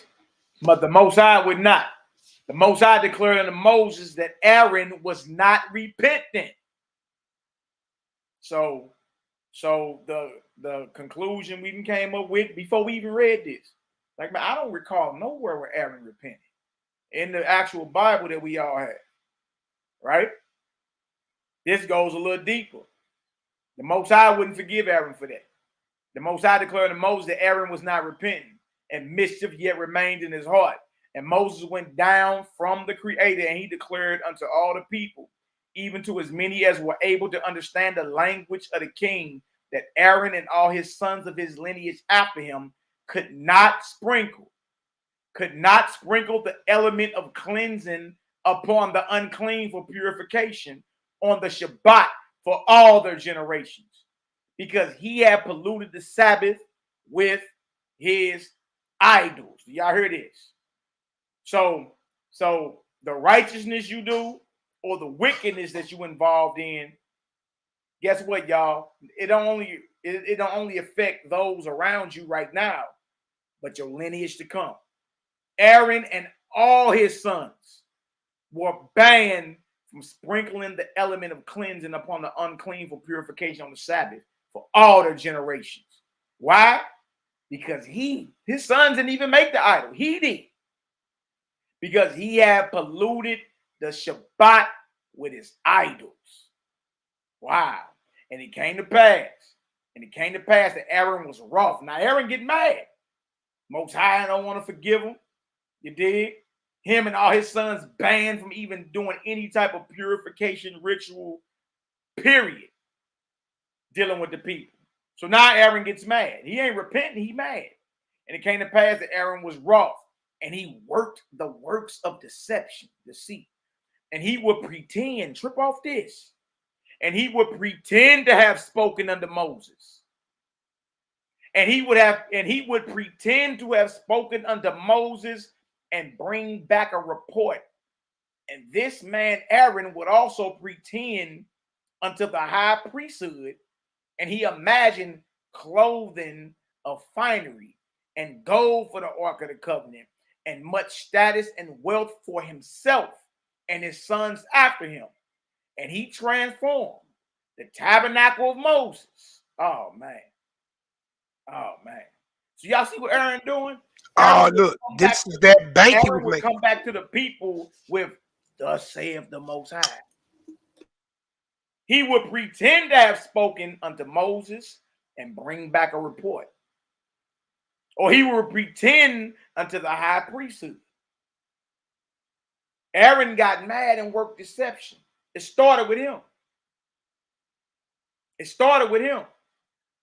He like, look, I can't be forgiven. Most High ain't gonna forgive me, and me and all my sons throughout all our generations are banned from doing anything, any type of purification rituals upon the people.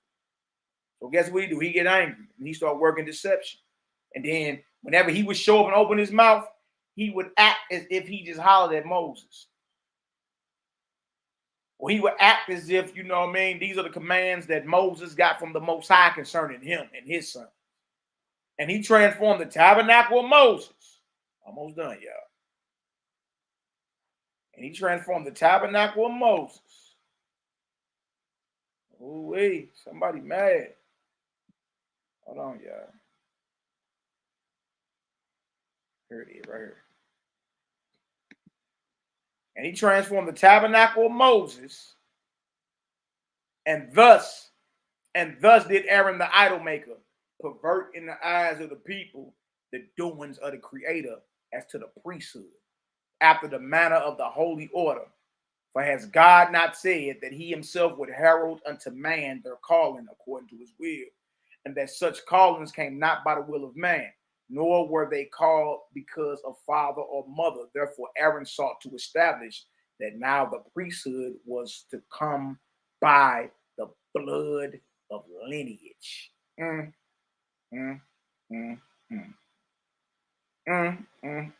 This is crazy.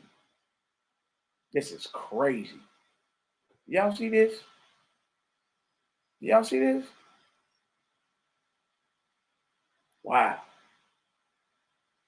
The priesthood secured the bag. Why you think the prophets always had a problem with the priests? Why you think the Mashiach had problems with the priests? And YAH'KI beheld the abominations of Aaron before the face of the Creator. And Aaron desired wealth. Look at this. It was strictly about securing the bag for him and his lineage. And Aaron desired wealth and great glory to be passed on to his sons. But the language of repentance came to him by a mighty hand. And his two oldest sons who stood before the people as if to act within their appointed duty as priests, and who were in the minds of the people to inherit the high priesthood, worked the works of sorcery. His sons in on it too. Look at that. And they brought their strange fire and placed it upon the altar of Moses within the tabernacle, and it was a high priest altar after the manner of the holy order. And Moses had consecrated the altar unto the Creator and prayed that it could only be used to bless. The altar is to only be used to bless the mighty one of Israel. Ooh-wee. Huh? That altar ain't for slaying no animals. altars for blessing the mighty one of Israel. Oh, wait, boy, we got a problem, don't we? NehemiYAH, bless up. Talk to me, big homie. What you get out of that? Let me stop sharing real quick. Man, we in trouble. Oh, wait. So look, it don't sound like crackpot knowledge what honor humility been saying. Is that this thing was made to profit Aaron. Why do you think Aaron, right, gets a percentage of everything that crossed the table? Kind of sound like today's government, don't it? They call it taxes today, though. So if you had a child born, you got to see the priest. You have an issue with your wife or your family or your children, you got to see the priest. You're dealing with crops, sacrifices, forgiveness, atonement, or anything relating to God, you got to see the priest. If you believe your wife was cheating, they give her that water or that gall. Who you had to get that from? Had to see the priest. If you need counseling about any other type of matter, who you have to go see? Had to see the priest. If you were sitting there dealing with any civil issues between you and your neighbor, who you had to go see? Had to see the priest. Then if you had any increase on your crops, your grain, your wine, anything, meat, which you don't even see Moses dealing in. And all the extra readings, whether it's the Book of Remembrance, whether it's the Nazarene, you do not see Moses sacrificing or eating meat, right? I don't see it. So you definitely don't see him sacrificing now. We just read it again in a whole nother book, right? It was just made to bless the Most High. All this to see that Aaron was there to secure the bag. We've been saying it. Now you got more daggers to even show it. Because, again, we said this before, too, for you to see that these type of things got to be asked, because if Aaron is the appointed high priest of God and officiating the office of God, and the priest are the mouthpiece, direct word of God, they should be working hand in hand, in peace, in harmony, for the betterment of who? The people. But what do you see? What did Mashiach say? Ye are the people that did what? Killed the priests or killed the prophets? What they say, Malak? Killed the prophets. Killed the prophets. That's right. Even to the fact where they killed who? Him. Mm-hmm.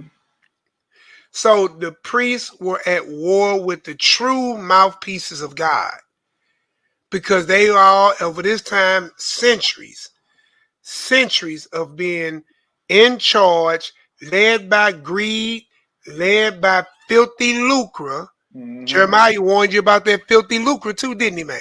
Mm-hmm. So you sit here now seeing the mask ripped off of Aaron. Yeah, she was saying, look at the very bottom, because it referred to, it had a lot of reference to the Dead Sea Scrolls, the Septuagint, and stuff like that. That's right. So when you understand that these were the people that was killing the prophets because they were the true enemies of God. I'm sorry. I hate to tell you that about the Levites. No, I don't. I'm not going to be hating none of that. You see what I'm saying? You have to look at it and call it for what it is. The priests and the prophets have been at war with each other since the time of coming out of Egypt. Because the priests, or appointed themselves priests by blood and lineage, were not truly called to officiate the office of God, which makes sense why they gave you all these pagan worships. Because why? Because they want to have wealth, status, money. Mm. And we gave it to them. And we followed them blindly and polluted.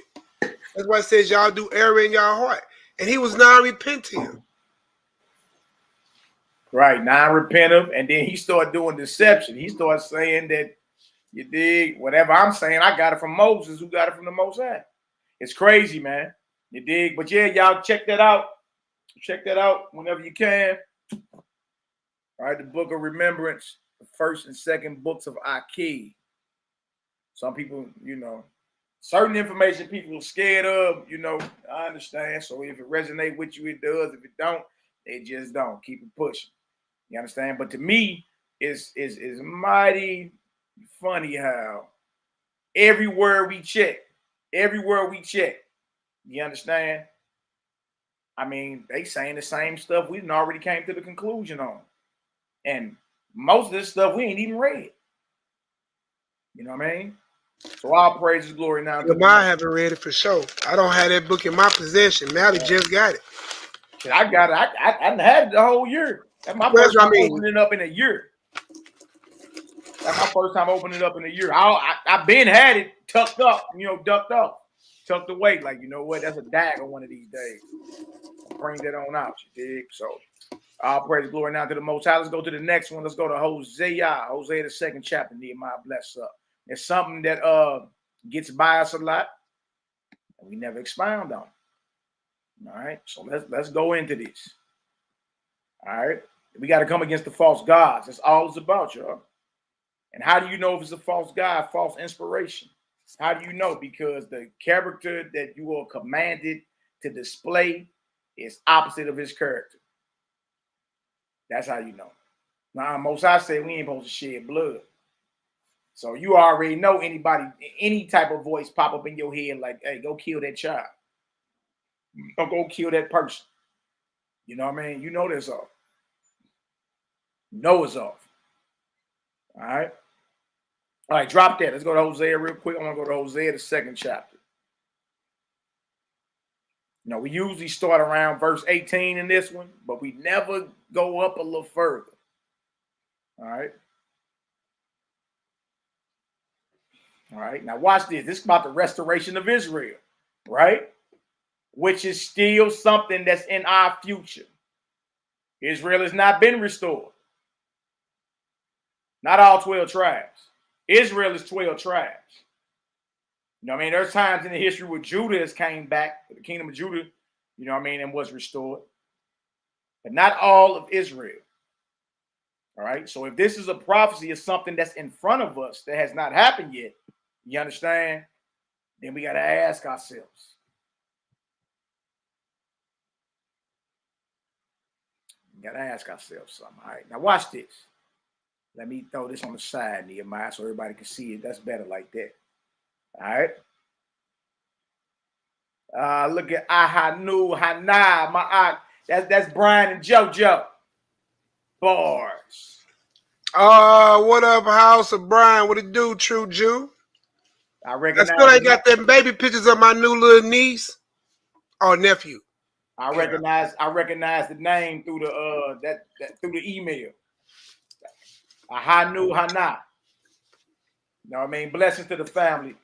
My aunt Brian, B, and JoJo, his wife, and their children, and his sister, his mother, all of them. Boy, I'm over here drinking these bitters. So we talking about unleavened bread and bitter herb, right? It's a whole 32-ounce mason jar of some bitters, boy. I just been drinking. I just, you know what I do. I make me up a 32-ounce. I just drink on the deal all day. Yeah, these deals taste like a bag of quarters, boy. But I'm drinking on some regular tea. Oh, so good for you. Oh, so good for you. You know what I mean? My aunt Kiani McGee. What up, Malaki Maccabee? What up, Blessings to you, my beloved brother. Bless up. All right, Nehemiah, let's read this. Let's get into this. Now, watch this. Keep in mind, this is something that's in front of us that has not happened yet. You know, watch something else to trip off of, too, that the Messiah said? He said, none shall fall until all is fulfilled, right? That was written of in the law and the prophets. He didn't say the priests, though, did he? Trip off what I'm saying. He said, not one jot, not one tittle shall no wise pass from the law till all is fulfilled, right? He was dealing with the prophets and the law, right? But not the priests. You catch what I'm saying? Yeah. So that Talmud, he wasn't referring to nothing in that deal. Priestly written book. You know what I'm talking about? It resonate later. Hosea 2, Start around 14, nigga. What's wrong? I'm laughing at you. What? Therefore, behold, I will allure her and bring her into the wilderness and speak comfortably unto her. So, you know, this ain't the wilderness when we left Egypt, because Hosea lived after that. So this is talking about something future, a future wilderness, a future restoration of the nation. All right, if y'all understand that, give me a 4 up in the chat. Y'all know we ain't trying to lose nobody. But sometimes we got to slowly walk this thing so it'll resonate with you. Remember, if we saying, you dig, it's false worship in the scriptures, well, y'all, guess what? That means it's false gods who have been introduced into the scriptures by the false scribes. The pen of the false scribes. All right. So this is talking about restoration. This is talking about a total different wilderness experience. It can't be talking about before Hosea or Egypt, because Egypt was before Hosea was even alive. 700 years roughly. 800 years before Hosea was even thought of. What went down in the original wilderness had already happened. All right. Now watch this. Verse 15. Go ahead. You know, another thing real quick, bro. What we just read out of the book of remembrance, the first and second book of YAH'KI, and we was reading about Aaron and his deception and his goal to secure wealth, right? And his blood and his lineage, right? It made sense why he went into the temple, into the yard, and overturned those money changes and freed them animals. You feel me? Because that was Aaron's mission. Wealth. And that's all that was going on was money changing, money changing, money changing. Sell me this or I can go do this at the altar. And the priest, every time you brought whatever you brought in there, he getting 10% off of that. Man, the taxation was real. The money, ooh-wee. And that made sense. So even if you ain't believing what we just read in the book of Remembrance, let the scriptures point it out to you, and you should be able to see it. Anyway.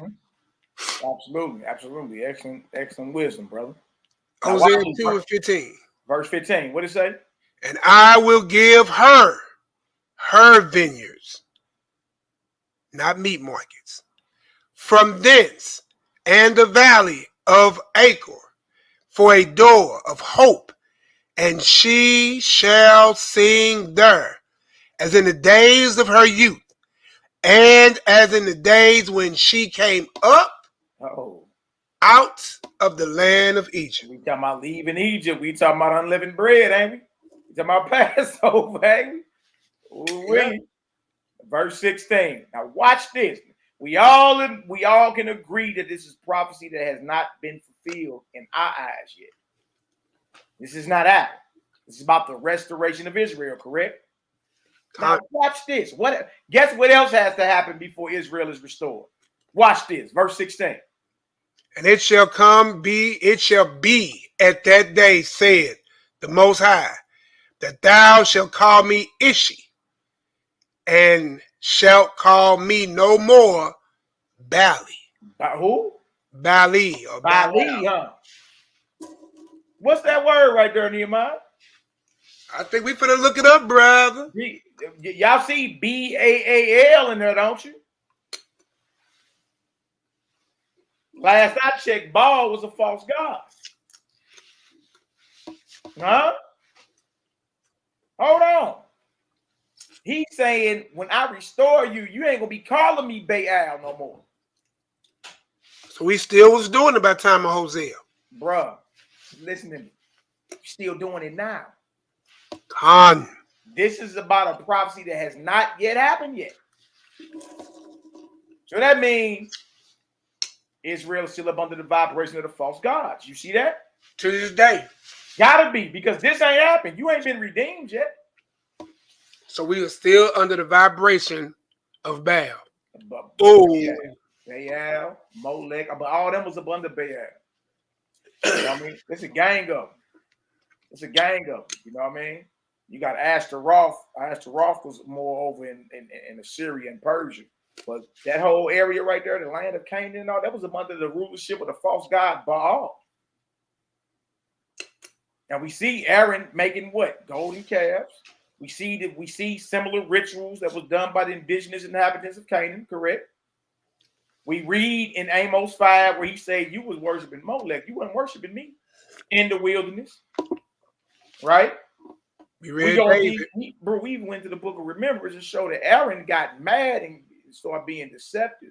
Aaron, the idol maker, who never repented, introduced this into the nation. So it should be no wonder where we can look and find the very same thing that Israel holds high and reverence today. Why do we find similar practices of that with the indigenous inhabitants of Canaan? Why? So you mean tell me even to this day Israel is calling on Baal? No, I call on Yahweh, Ba'ashem, Yahweh Shai. I call on the Most High. You dig? But trip off your worship. It's your worship mingle. Right. Who you yield your members to. If the name means nothing, if if you are worshiping the false gods and saying, I do this for the creator, you are worshiping Baal. You're worshiping Baal. You're worshiping Molech. You're worshiping any of those so-called pantheon false gods. That's who you worshiping. How do we know? Because you're guess what? Your action, your worship is that of the false god. The name in your mouth may be to the creator, but your actions show what? That you are a servant to the false god. See, what Israel has not done is differentiate between the creator and the false gods. That's why why do you think there's so much confusion in Israel? With so much anger, so much violence, so much domestic issues, so much child neglect and child abuse and drug dealing and pimping and wife swapping. And what do you think? Look, though all that is the behavior of the false gods. That's how you know. Just look at the behavior. A Negro can tell you all day, man, I worship the Most High. Just look at his behavior. Look at his worship. How does he worship? That's how you can tell. Now, who taught the true character of the Almighty? His Son, the Messiah. Easy work. Right? If you want to make sure that you are giving reverence to the Creator, you need to be following the teachings of the Messiah. What he taught concerning his Father. That's what you need to believe. Believe that. Don't depend on no decrepit Negroes breakdown today. Don't depend on Malachi Maccabee breakdown. Don't depend on Nehemiah breakdown. Don't depend on nobody's breakdown. Go get it right from the Messiah, who's the example. The Messiah is there to be an example to show how to reverence and live a life in total dedication to his Father. That's why he was easily able to tell them, you of your father, the devil. The Messiah was telling the leaders of the nation back then, y'all worship false gods. You dealing with the devil. You're not dealing with the creator. You see that? So, before Israel is redeemed, guess what got to be destroyed out of the mouth of Israel? Baal. I don't worship Baal. I ain't never said Baal or Baal. I ain't never said Baal. But how are you worshiping? What's your worship? Huh? What's your worship? Now we get into the worship and we get to seeing all stuff that don't line up with the Creator. Then guess what? Guess what? If you're mixing the worship of the Creator with the false gods, you're still serving the false God. Now look at verse 17, Nehemiah. Watch this. Go ahead. Even with those Israelites that still go and deal with their family and co-workers and other people behind closed doors, their celebrations to their deities, whether they realize it or not. Oh, we're going to the office Christmas party and the Halloween costume masquerade ball. And yeah, you still doing it. Verse 17. Mm-hmm. For I would take away the names, plural, of Baalim out of her, which is Israel, mouth. And they shall no more be remembered by their names. Do y'all hear this? That means to this very day, Israel has the false god of Baal in their mouth through worship. It's through worship. Now, what does names mean? If y'all think it's a game, let's go to names. You think it's just because you said the name Baal or Molech? Nah, that ain't it. All right, if y'all know how to read Hebrew, Shem, which means name, but look what it means. What goes into it. Okay, so here we go right here. Ooh-wee. KJV translate H8034 that many times. Name, renown, the renown of Baalim, the fame of Baalim. All right, it says name, famous, infamous, outline of biblical uses, name. Look at this. The reputation of Baal, or Baal. You know about his reputation? Fame, glory. The name is designation of God, a memorial, the memorial of Baal. So you mean tell me the chosen people have the memorial, have the monument, have the reputation, have the fame and glory of the false god Baal? We had it in our mouths. Now, how is that possible if don't none of us say Baal? It can only be through worship. It can only be through worship. So what this ain't honor and humility telling you that Israel is under the vibration of the false gods like we were in. The Bible is telling you that. What more do we need to read? We read Amos. Amos said, well, the Most High said through Amos, that wasn't to me you were sacrificing in the wilderness. You were sacrificing the Molech. Huh? We go over here to Hosea. You know, Molech is up under Baal. He one of his little gods. We come over to Hosea and we see that the names of Baal have to be destroyed out of our mouths. That's the whole redemption process of Israel being in the wilderness the second time around. Y'all see that? If y'all understand that so far, give me a Yahoo up in the chat. All right. Now, let's look at this. All right. We're going to look up Baali and we're going to look up Baalim so everybody can understand what's being said there. Now, look. All right. Baali equal my Lord.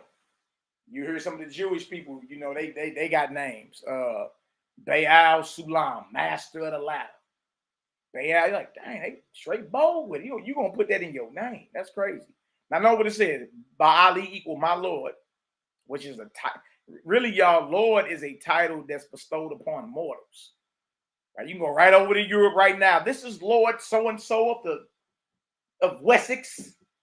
You know what I mean? That's a man. That ain't the creator. But look at it. A deity in the northern kingdom. Variation of the name who? Baal. Wow. Now look down the Strong's definition though. Look how they try to mix up the Most High with Baal. Look at this. From H1167 with pronoun suffix my master, Baali, a symbolical name for Yahweh. Now, why would it be a symbolic name for Yahweh? Because that's who Israel was worshiping. You understand? Through the false pen of the scribes, through the wicked priests. You did? And you look up and you got something running on automatic today. All right? Make no mistake about it. Baal or Baal is a deity. He is a false god.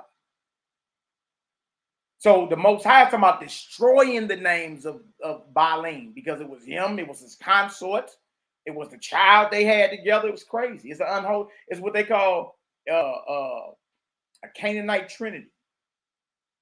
There's trinities all over. You got them in Africa, dealing with Horus and all them, and Osiris, and you know what I mean. And that woman over there, Isis, and then you got them over in India. You got them in Canaan. You got them over in China.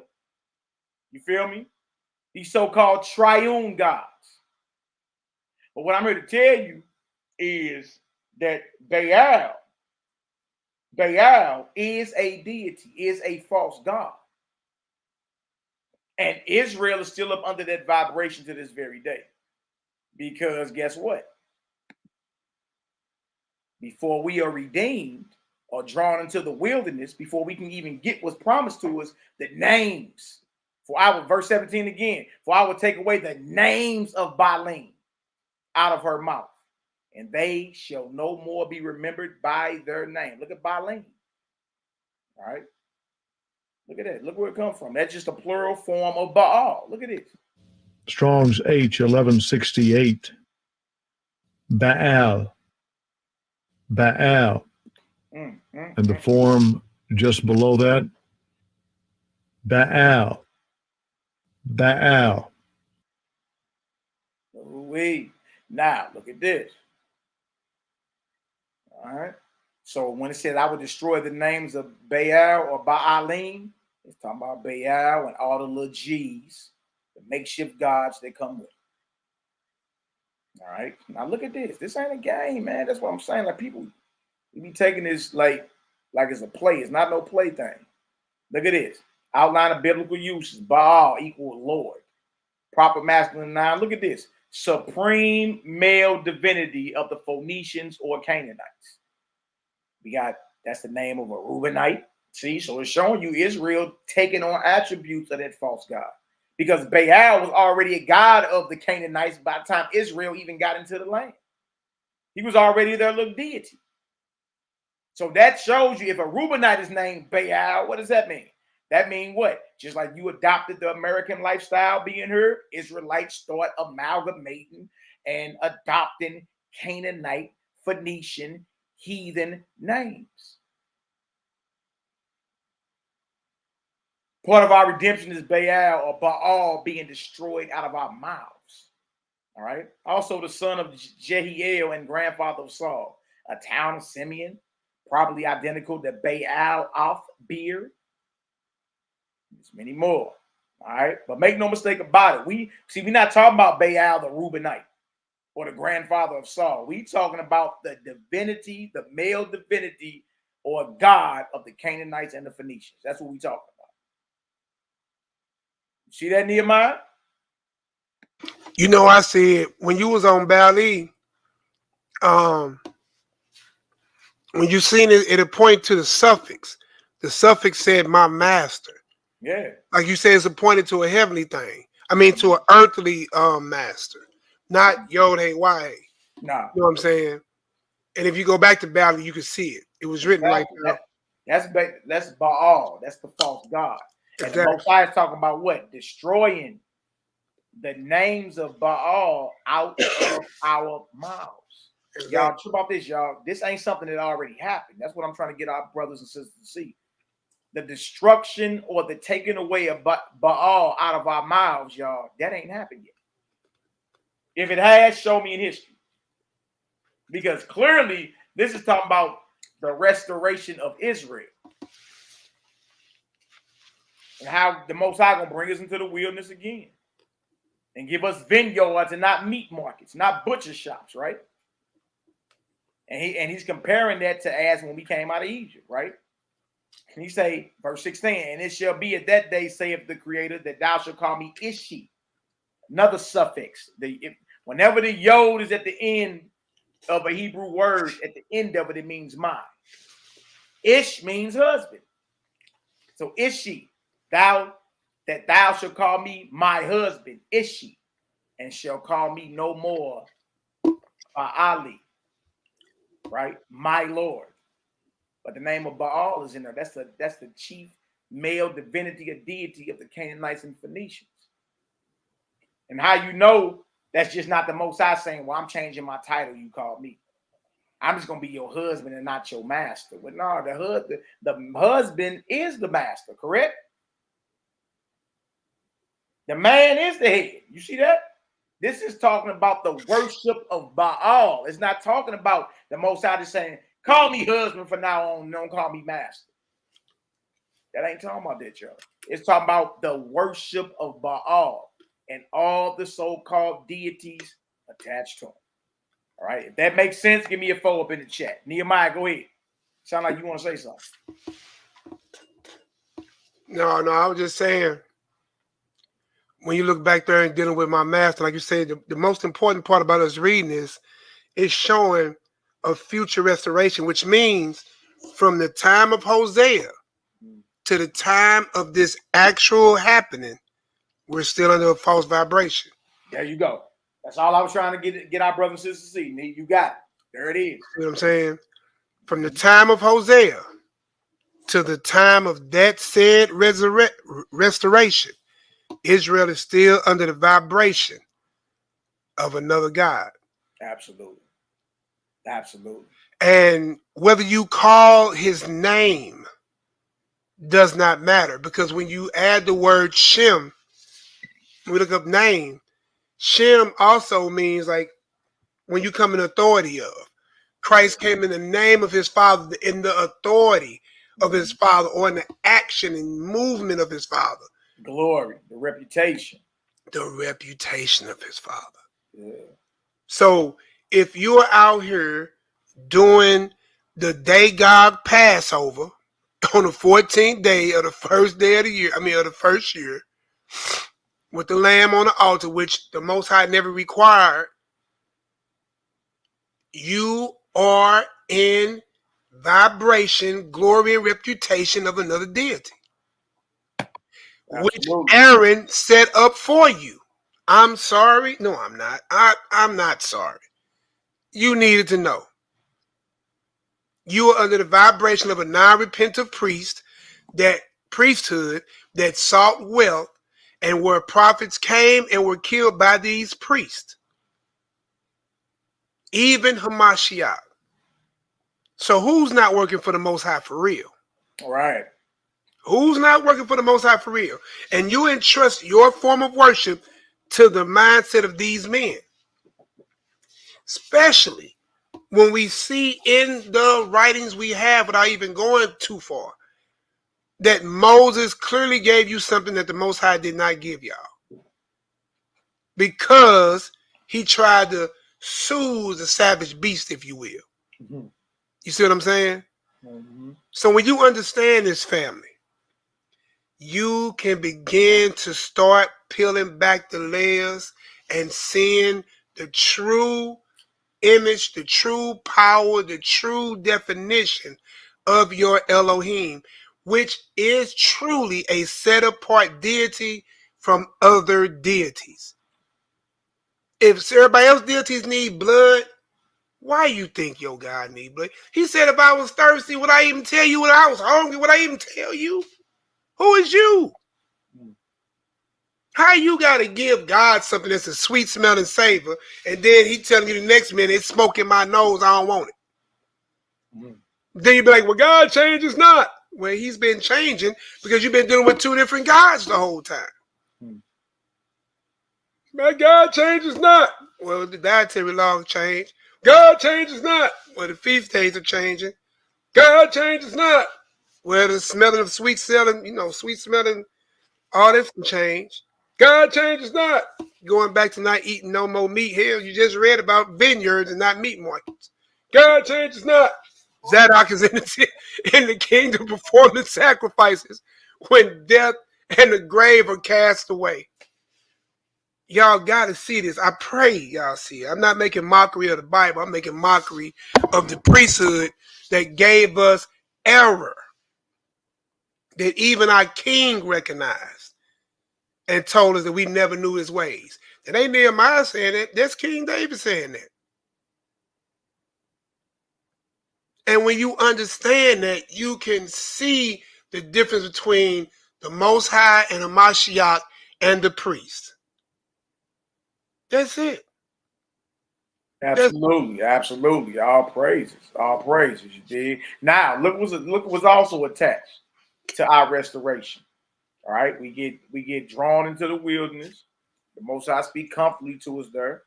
He give us vineyards, and then he destroy the names of Baal out of our mouths, and there will be no more remembered. And we all agreed that this is a future prophecy, right?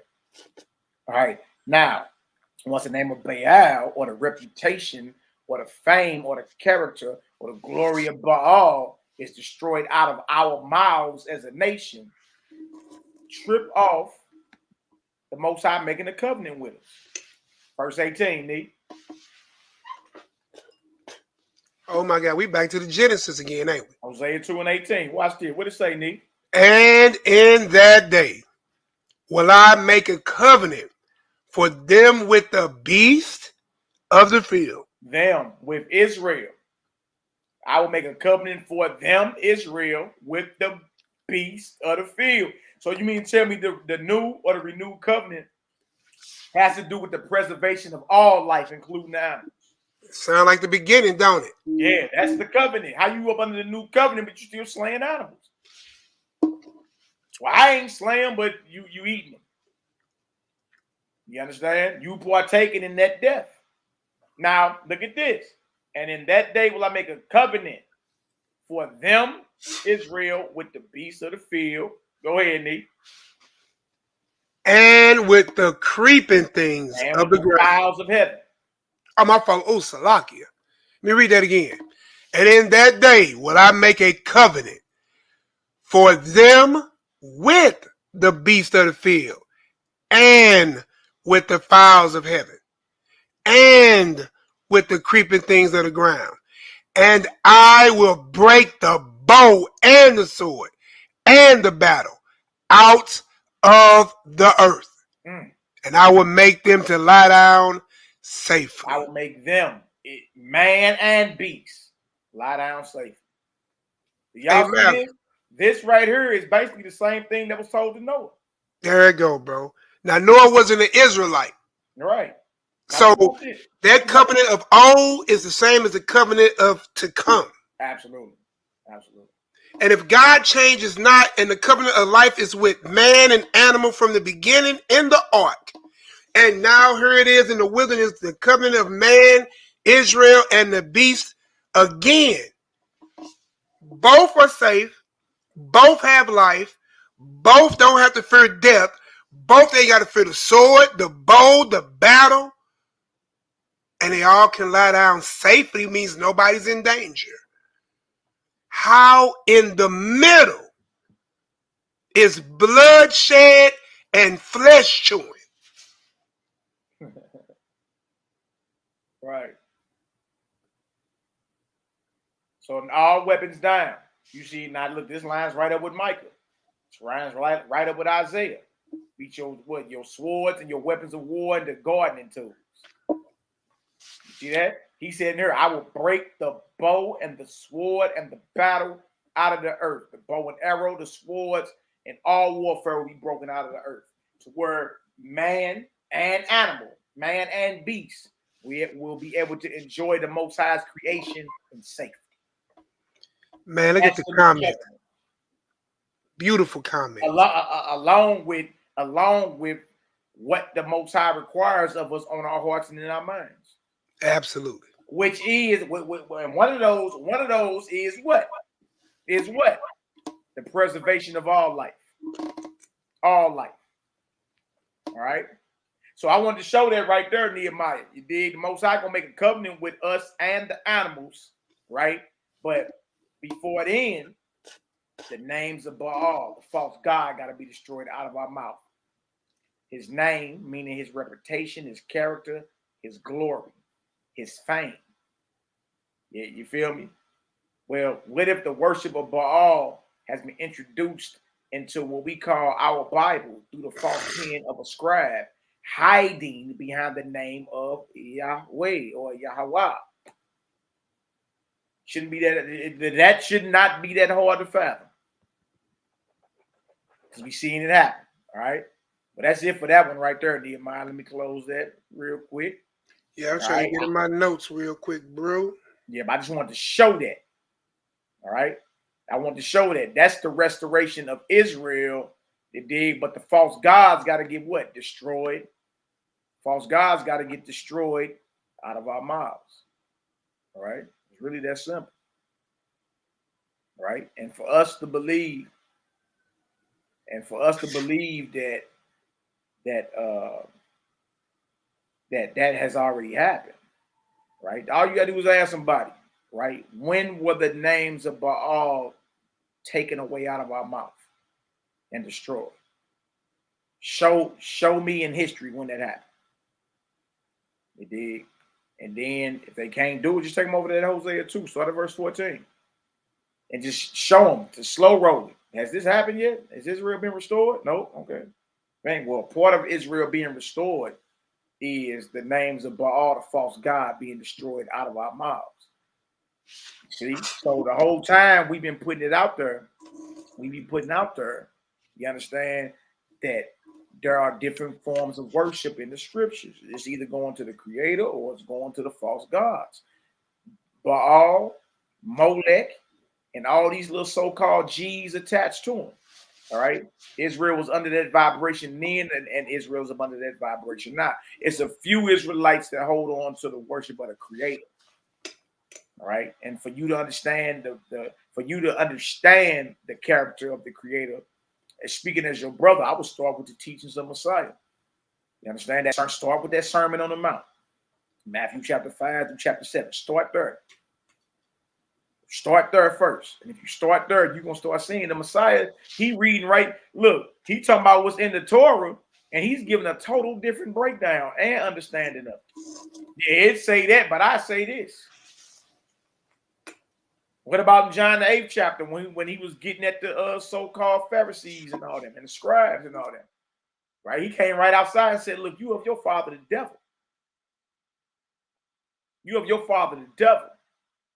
Meaning he let them know what? You're under the vibration of a false deity, a false god. You're under a so-called angelic force or power that does not work for the creator. You see that? Lord means Baal. Absolutely. Absolutely. So in order for you to understand if you are worshiping the creator or a false god, you gotta look at the character. You got to look at the character of the Most High and then ask yourself, is this commandment right here lining up with his character?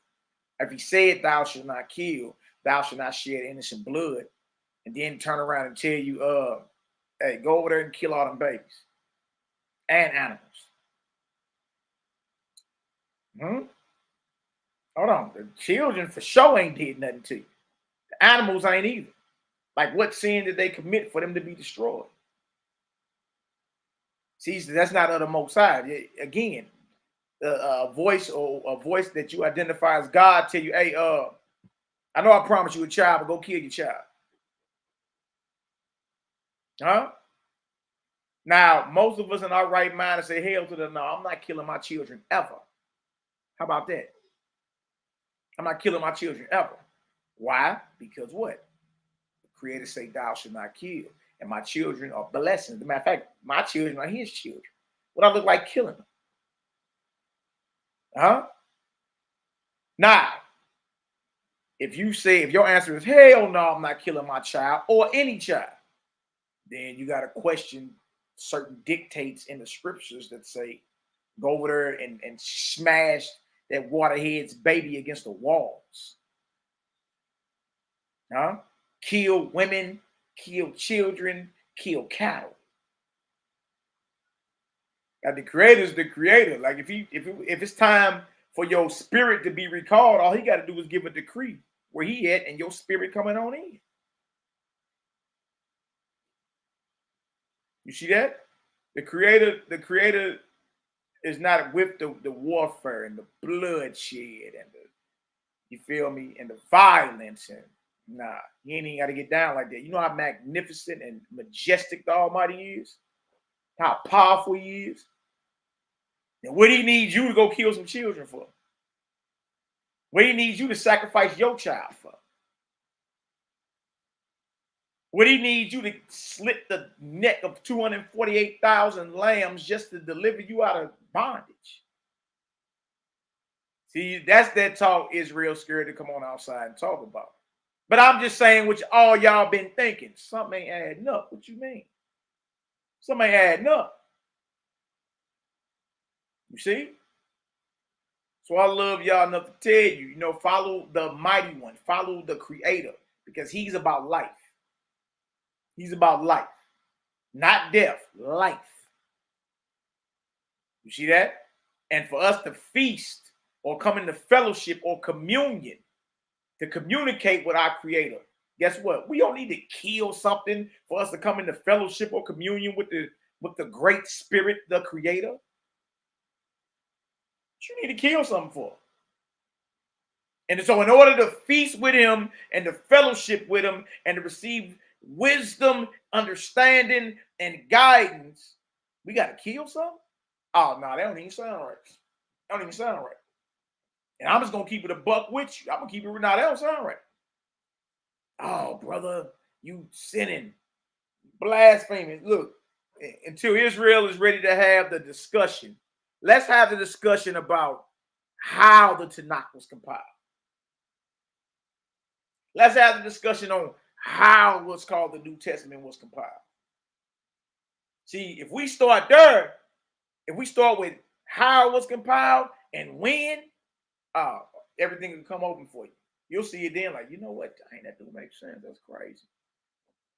That's crazy. You see? So all praise and glory now to the Most High. If y'all get some understanding so far, give me a Yahoo up in the chat. Bless up. Anna Nails in the building. I see you. All right. Look at my eye. Yazo Fit. That's the scientific bro right there, y'all. Bless up. That's my beloved brother. Bless up. My brother, NehemiYAH, my Barak, my beloved brother. Bless up. Bless up. All praise and glory now. Abinadab, my Jamaican brethren. Large up yourself. Large up yourself. All praise and glory and honor. Sean Thomas, my beloved brother. Brother, my beloved brother Obed in the building. Bless up, bless up, bless up. What's the word? What you doing, girl? I'm live right now. I'm working. Working, baby. You know what I mean? Hey, Joseph, man, how that baby coming along, boy? That boy about to be a pawpaw. Joseph Evans. That boy about to be a pawpaw. Hey, baby. No, let me hear my baby. Is that Uncle NehemiYAH? You heard him? I heard him. Yeah, this Uncle NehemiYAH, baby. Hi, baby. She done ran out the room. Oh, she done ran into something. Yeah, all good. All praises. All praises, man. So yeah, it's all about destroying it. You got to destroy the philosophy of the false gods, man. That's all it comes down to. You understand? And then you know another thing too. That's blood magic. That's witch stuff. That you got to kill something to. How you got to kill something to obtain the life of the Creator or access the Creator? He gave you life, not death. Right. Adam, there's nothing about Adam killing anything to talk with the voice of God that walked through the garden. There's nothing there. But all of a sudden, you see this big old strawberry boy? Yeah, I'm on my way. These deals is electric. You hear me? These deals is fire. I'm eating sunflower seeds. I'm gonna keep it good. Hey man, I don't know, man. Them fruits, especially them fruits, are electric. You get to eating on them deals, boy. You get to, dang, what's going on around here? Body feel all good and everything. God, F.U. militia. So glad I'm able to be amongst this ministry. Bless up. Hey, we happy and it's a blessing to serve, brother. It's a blessing to serve, all right? So we see all that so far. In our other ones, other Passover videos we did, the last two videos, we also show, I think we should show some of that just for, you know, I mean, conscience sake, Nehemiah. What you think? I'm going to show the Septuagint and the Peshitta too. And then I want to end it with some of the Messiah sayings in Matthew. We're going to get on up out of here. I got to make sure the fam all good. You dig? So let me show this real quick too. Let me pull the Septuagint up. That right there. I want to show y'all, because the question is, well, how y'all observe Passover? You ain't chewing on no animals. All right. It's crazy, man, how people get though. All right, that's that one right there. All right, what else I got out of it? That's the Peshitta. We can go into the Peshitta too. All right. All right, so let me share this real quick for anybody that's new that think we making stuff up. We're going to go to the oldest, if not one of the oldest Tanakhs or Old Testament in the earth. It's called the Septuagint. All right. Commissioned under Ptolemy Philadelphus, around 200 something before the Common Era. 200 BC, maybe 300 up in there somewhere. The Ptolemies. Everybody know about the Greek Ptolemies that ran Egypt. That was Alexander and them homeboys. Alexander the Greek. All right. Now, when they came into power, they used to have a library in Alexandria, Egypt. It was the greatest library in the world at the time. All right. Now, what they used to do is have everybody that they had the authority when they conquered. They had their learned men. They had their learned men translate their histories into the Greek tongue, so the Greeks could study the individuals or the nations that they are ruling over. How they gonna study if they don't speak the language? You see, so they commissioned the most learned men amongst the Israelites, the most learned men amongst Kemet too. That's where you get the Rosetta Stone from. All right, the most learned men of all their kingdoms where they were living at, and they made them translate their records and deposit their records into the great library in Alexandria, Egypt. The Septuagint was one of them. All right, translated by 70 Israelite elders after we came out of Babylon under the Greek occupation. That's when this work came forth. All right, by Israelites. All right, so let me go ahead and make sure I'm sharing the screen real quick. Hallelujah, hallelujah, all praise you. I like what bruh say. Bruh say every nation did blood sacrifices. So how are we different from them if we do blood sacrifices? We're supposed to teach the Gentiles, the other nations. We are supposed to be a light, not mimic and follow. Absolutely, bro. I agree all the way. That's right, Ananias. I believe that. All right. Boss, baby. I'm alive, baby. Watch out. Get out the camera. Look at her trying to hide. Watch out. Hey, Uncle Baby. Look at her. Hi, baby. Now look at her telling some hi. Say shalom. Hi. Say Yahoo. Shalom. All right, get up. Let me do my thing. Let me work.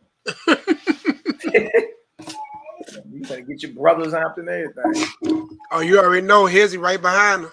You heard me? So B and JoJo, hallelujah, truly a healing ministry that shows the attributes of our Father, the Most High. All praises, all praises, all praises. So let me bring this out too, because this right here, I'm bringing the Septuagint up to show that the Septuagint is actually an older version of the Old Testament. It's older than the Old Testament you have in the King James Bible. The King James, the Old Testament in the King James Bible is a Masoretic Old Testament. Masorah, Masoretic text. You may have heard that before. But y'all, that was put down in like the 1000s, the 1100s. Like the Masoretic text ain't even 1,000 years old. The Septuagint is like 2,300 years old, 2,300 years. See, so what I'm about to pull up is an older version of what you'll see in the KJV. All right, now trip off how differently it reads. All right, so the question is, how do y'all keep Passover, unleavened bread, and there ain't no lamb? All right, well, our response would be, we do it just like Joshua and the Israelites did it outside Jericho before they invaded Jericho. Joshua 5, verse 10 through 11. They flip it to it in the KJV. They don't say nothing about slaughtering no lamb at all. You dig? But the way it's worded, they can still kind of wiggle out, right? Look at it in the Septuagint, which is much older than the Bible that you have now. All right, Septuagint. Let me share. We bring the scholarship on out. It's all good. All right. We'll bring it on out. All right. All right, Nehemiah. Hold on one second. What I do with all that? Hang on, my deals at. Is it back here? There you go. All right. Something else in the arsenal. This right here, y'all, the Septuagint. That's my actual book. All right. That's the cover of it. Show y'all the binder. That's the binders, just so y'all See, we ain't playing around here. Septuagint with the Apocrypha. Them all my other little books to the left too over there.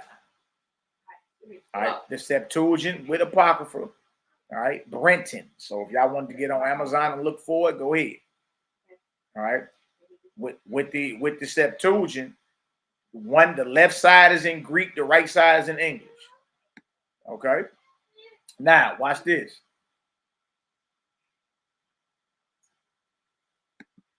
All right, just so everybody don't think we playing. All right. Hold on, y'all. That ain't the one I'm looking for yet. Hold on. All right, just so y'all can see we not playing.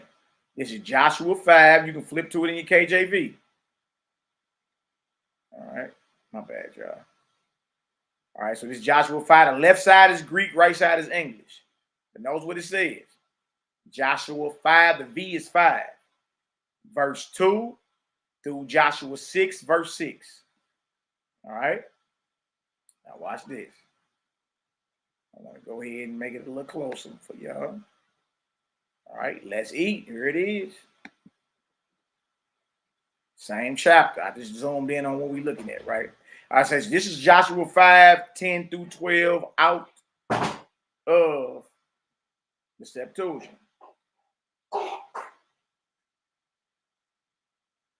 Joy Lamb 747. All praises. Bless up. Look at this right. Joshua 5, 10 through 12 in the Septuagint. All right. Much older than your Masoretic text, right? And the children of Israel kept the Passover on the 14th day of the month at evening to the westward of Jericho on the opposite side of the Jordan in the plain. And they ate of the grain of the earth, unleavened and new corn. For the Passover, they ate unleavened bread and new corn. We don't read nothing about no lambs being chewed on. Y'all hear that? I'm going to read it again. Verse 10. Children of Israel kept the Passover on the 14th day of the month at evening to the westward of Jericho on the opposite side of the Jordan in the plain. And they ate of the grain of the earth, unleavened and new corn.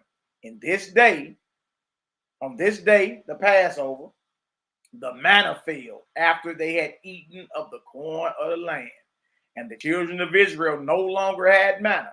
And they took the fruits of the land of the Phoenicians, aka the Canaanites, in that year. Y'all, we don't only just had them eating unleavened bread and corn for Passover, no flesh. It tell you for that whole year they was eating fruits. So if somebody asks us, well, how do y'all keep Passover? How do y'all keep Passover without lamb blood and chewing on lamb purtenance and lamb legs and shoulders? We just replied the same way Joshua and the children of Israel did in Joshua 5, verse 10 through 11. If they're reading the KJV, it's worded a little different, so they may be able to wiggle out. But when you go to the oldest, if not one of the oldest Old Testaments in this earth, called the Septuagint, right? You're going to see how they kept the Passover. And it was fleshless and bloodless. All right? All right? If y'all understand that, give me a 7 up in the chat. Y'all know I ain't trying to lose nobody. And again, that's out the Septuagint. Go get it. Go get it. We ain't around here playing games at all about any of this. All right? We done went and did the studies, and I thank the Most High for it. I thank the Most High for the patience behind it. Because it's real easy to get mad at folks and all that. We ain't even got to do all that. You understand? We just here to share it. We just present the information. That's all we doing. Present the info. You dig? NehemiYAH, talk to us. Get NehemiYAH in the building still. Yes, I had to get the mouse back over the mute button. Mm-hmm. But yeah, look. Also, how long was that Maccabean revolt? 3.5 years. So that means they had to go through 3 Passovers while the revolt was going on, right? Oh, bring it out, Nate. Uh-oh. So when the temple became defiled, they ran into the wilderness and they didn't have the altar or whatever to do. Now, mind you, these were priests. they couldn't perform the ritual that we've been trying to tell y'all. If you can't even perform the ritual, you still can't eat the meat. Right. One way or the other. Even if you want to eat the meat, you can't eat the meat. See, everybody say, well, we try to keep the Passover to the best of our ability. That's not the way the Most High run. It's my way or the highway. So if you can't take that right there to the priest and have it done and officiated over like the priest will have to do, right? There's no way you can eat any meat. So during the Maccabean revolt as a second witness to Joshua 5, right? And that had the Apocrypha, so it would be in that book that Matty had, the Septuagint, right? And it's in your KJVA, which is King James Version with the Apocrypha. You will see that whole war was fought from a what you would call plant-based diet. When they no longer had the altar to officiate over, they did not eat no more meat. They just ate the herbs of the field. That whole war was fought by priests and other men, of course, that knew that they could not access the altar, they could not eat the meat. So Israel ain't got no excuse. 3 Passovers, no meat. And the men won a war. You know what I'm saying? That, and also, you don't see Messiah. And then here go another thing too, right? What I was just going to say. Oh, man, I just lost my train of thought that quick. Oh, yeah. So, again, none of these Israelites are going to get the lamb by the 10th day, inspecting it, keeping it, make sure it has no spots or blemishes, right? Because you have to do it according to the way the Most High had said do it. If you're going to try to run it the Levitical way. If you can't go get you a whole lamb and eat the pertinence thereof, that means everything, lamb, chitterlings, and all that, then your Passover is off anyway.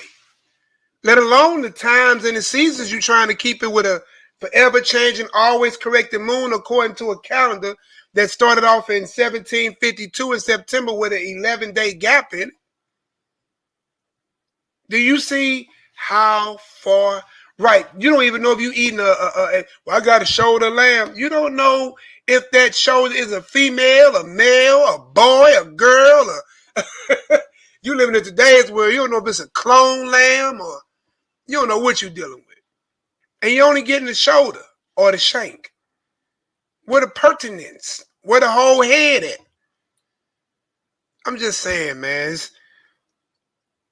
You can sit there and try to figure out how to do all that stuff to keep it in line with the priest version of Passover, or you can keep it in line with the Messiah's version of it, and all the other people who understood that if a temple is not in play, no meat is in play.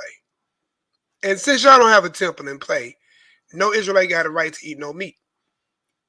I'm sorry. And then definitely none in the deep freezer or in the ice box more than 2 days. Because the third day got to be, poof, burned up. So you in trouble, man. You got to cut the blood, spill it in the earth, take it to the temple, the tabernacle. You got to have the priest offer, sacrifice and get his percentage off of it, then give you the rest. Then you got 2 days cycle to eat it. And then you have to burn the rest. There's an abomination. And, man, bro, you won't have no Levite, no temple, no way to run the ritual. At the best, you could just have to do it just like the Levites did in Maccabean Revolt and how Joshua did it in Joshua 5 and just call it a life. And it's okay. It wasn't counted sin on neither one. If it was, show me the chapter and verse where it was counted sin, and please show me the judgment thereof. Because y'all follow behind a priest that made a golden calf and had y'all celebrating the golden calf on the Shabbat. And then had the nerve to write in there with the scribes that they killed the man for picking up sticks on the Shabbat. Is that an attribute of your God? Wait a minute. Aaron can worship an idol on the Shabbat and live. But a man picking up sticks on the Shabbat, him must die. If you don't start looking at these scriptures for real, you will never, ever, ever see the deeper mysteries thereof. And listen, I'm not reaching into none of y'all books, giving y'all nothing extra. We just bringing out what's already there. That's it. We just bringing out what's already there. It's been there the whole time. And how you going to go from a covenant with God, animals at the ark, renewed covenant, future, Hosea, God, animal, covenant, renewed, and then in the middle is just have your way with murder, death, and choo-choo. And all y'all getting y'all, I bang on that, man, the KJV at best, y'all, even more, you reading out of a book translated from the Masoretic text, you don't have it all. You can't have full understanding from something that's been chopped up. Again, we ain't saying the Bible is in error. I mean, we ain't saying that the Bible or the Most High or Christ is false on no level. We just saying there's ways to get to the deepest understandings that we should have had from the beginning. And it tells you scarcely the righteous shall be saved. Fool the very elect. Half of everybody trying to get y'all back to the Levitical way of living under the so-called banner of HaMashiach. Y'all don't see a problem with that? They're trying to get you to live under the banner of the Levites while claiming you follow HaMashiach. When clearly the Levites and them had aught with the Messiah and killed them, as they did with the other prophets. I choose to believe Messiah. Give your father the devil. Why? Because we here realize that they really were in worship of another deity. And if you don't see that, you can't come from under Levi. That's why you're stuck. You're stuck in Levi, but claim you under Messiah. Some camps, if you ain't got fringes on, you ain't my brother. I said, well, Abraham ain't your father. Now what? That's a good one. That's a good one right there. Abraham ain't your father then. Well, I'm just saying.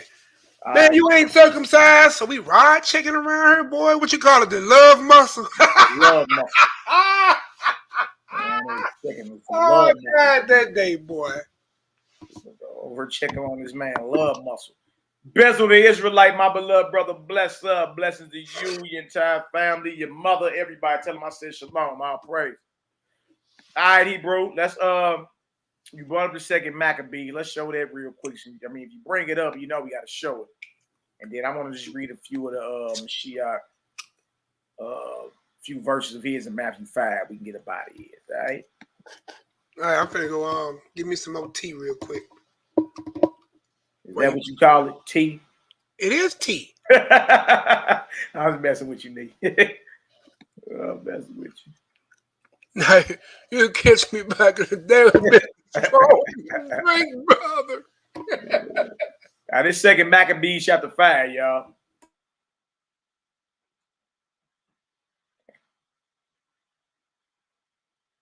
All right, let me show you the temple under attack. The altar is defiled. What's on the menu? Well, it definitely ain't no flesh.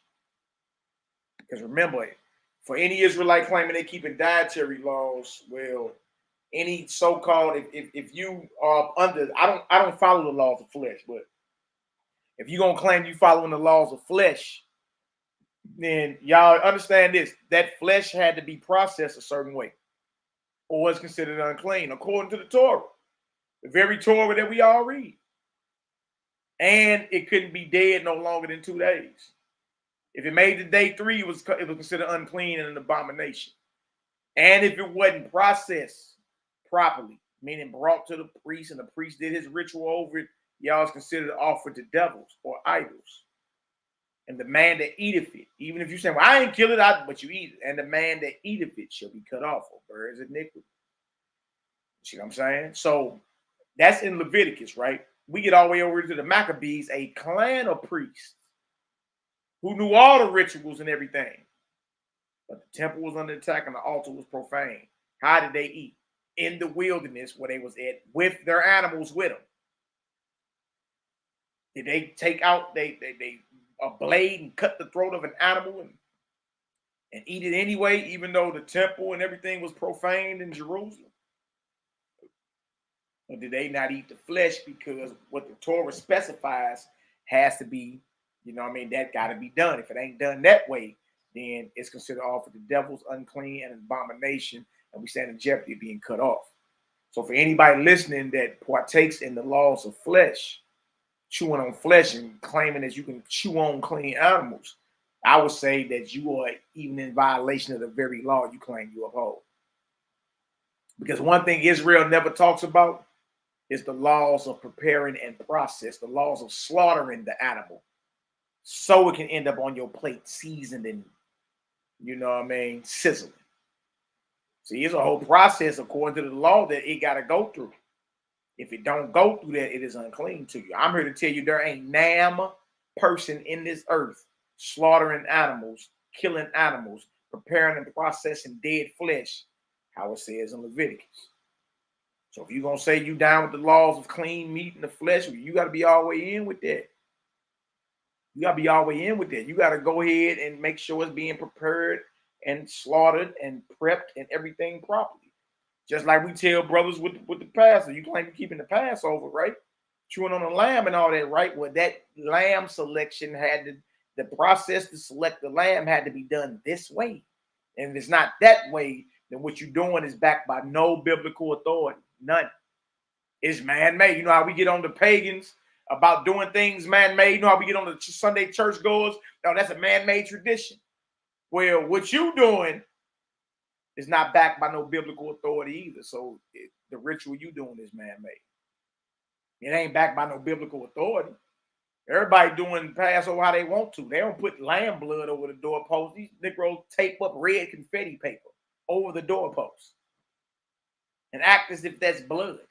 Other people would spray red spray paint. You feel me? Now, preparing, processing, and slaughtering, those are laws in the Torah. If it's done that way, according to your law, then you could chew on it. If it's not done that way, it is not to be touched. You feel me?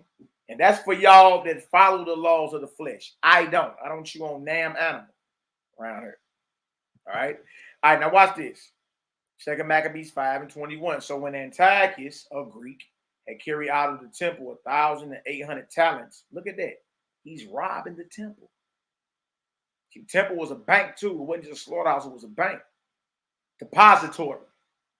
Fort Knox. Look at this. Had carried out of the temple 1,800 talents. He departed in all haste unto Antiochia, waning in his pride to make the land navigable and the sea passable by foot. Such was the hardiness of his mind. Look at him. See, so it's saying his pride starts shrinking. Talking about he gonna make the land navigable and the sea passable by foot. Okay. But he's attacking the temple. And he left governors to vex the nation at Jerusalem. Philip for his country, a Phrygian, and for manners more barbarous than he that set him there. See that? So who he left in charge was worse than Antiochus himself. All right. And that Gerizim, Andronicus, and besides Menelaus, who worse than all the rest bear a heavy hand over the citizens, having a malicious mind against his countrymen, YHWH'S. So this Menelaus was a sellout Israelite, rolling with the Greeks. Rolling with the Greeks. I'm going to hit you with something. The Greeks' chief deity is Zeus, right? But guess who Zeus is, though? Guess who Zeus is? I'll show y'all on another day. But guess who Zeus is? Baal. Baal. Blew my mind. I say, wow, that's crazy. Baal is Zeus. Good night. That's crazy, man. That's crazy. You feel me? But anyway, watch this. He sent also that detestable ringling of Apollonius with an army of 220,000, commanding him to slay all those that were in their best age and to sell the women and the younger sort, who come into Jerusalem and pretending peace did forbear till did, I'll read it again, who coming to Jerusalem and pretending peace did forbear to the holy day of the Sabbath. When taking the Jews, the Yahudim, keeping holy day, he commanded his men to arm themselves. And so he slew all them that were going to the celebrating of the Shabbat, and running through the city with weapons, slew great multitudes. But Judah Maccabee, with 9 others of thereabout, withdrew himself into the wilderness, and lived in the mountains after the manner of beasts, with his company, who fed on herbs continually, lest they should be partakers of the pollution. Look at this. Y'all, that means that the great exploits that we read about Judah Maccabee and his brothers Simon and Jonathan, and you understand that 3.5-year war that they fought against the Greeks to rededicate the temple and the altar, that entire war, you know, is dedication to Hanukkah, was fought on herbs. Notice they said they had to eat the herbs continually because they didn't want to be partakers of the pollution. Well, them brothers weren't eating swine. They weren't eating crab, shrimp, and lobster. So how would they been polluted by simply killing one of the lambs they had with them, especially for Passover? Killing one of the lambs they had with them. You understand? Performing the ritual and eating the lamb. Why they ain't do that? And these are a family of priests. You know why? You know what they knew that we just figuring out? You can't lawfully slaughter that animal according to the very laws, according to the very flesh laws that everybody going by. You can't properly or lawfully slaughter it if the tabernacle or the temple is not in place. There is no priest officiating at the altar. You understand? That blood has not been sprinkled on the altar. That animal has not been gutted, dissected, every organ pulled out of it, the fat pulled off the organ, and the fat thrown on the altar and burned who you call the Most High. You know what I mean? As a sweet smelling savor. All that meat, especially if you got deep freezer meat, all that meat has been dead longer than 2 days. So with the sons of Mattathias, what they understood, Judah Maccabee and them, what they understood was, if these things are not in place, then we can't lawfully chew on no kind of animals. See, they knew that. They fought that war on herbs continually because they didn't want to be polluted. How would they been polluted? By eating on some animals when everything that the Most High or everything that the Torah specifies has to be done to an animal before you can lawfully chew on it. It's impossible for them to even do it. So guess what? They fed on herbs. Y'all, that's a 3.5-year war fought on veggies, herbs, continually. Y'all see this?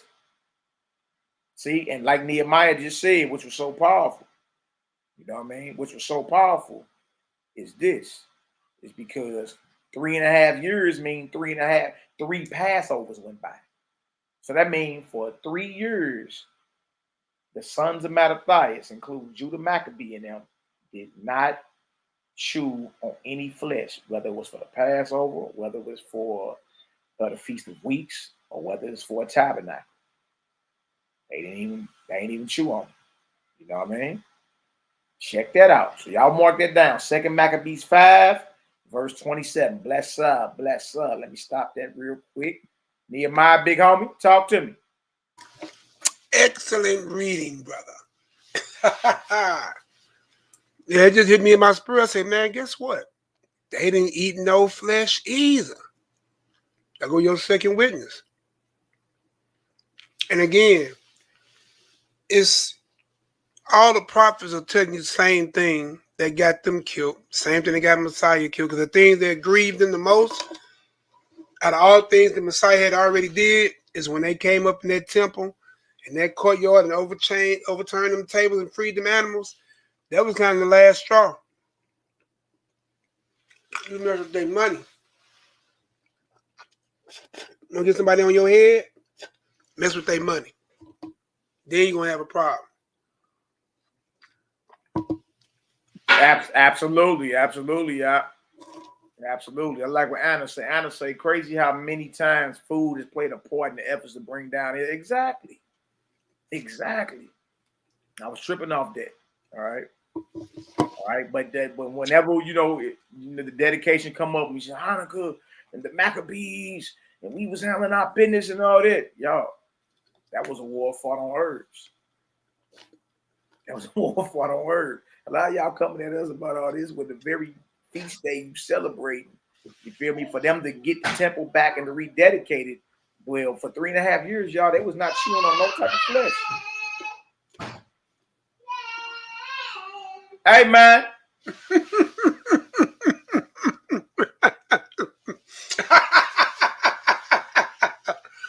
Oh, man. Hey, boy, Hezzy be in his own world, boy. Man, little joker, swear he run the world. Swear he run the world. I say, son, one day you rule worlds. But today... Hey, boy, that was his battle cry. But today, you going to bed, little joker. One day you'll rule worlds as a son of the creator. But today... you go to bed, little joke. You was tripping. All right. So, you know what I mean? So now we understand, like, when we slow down and reread this.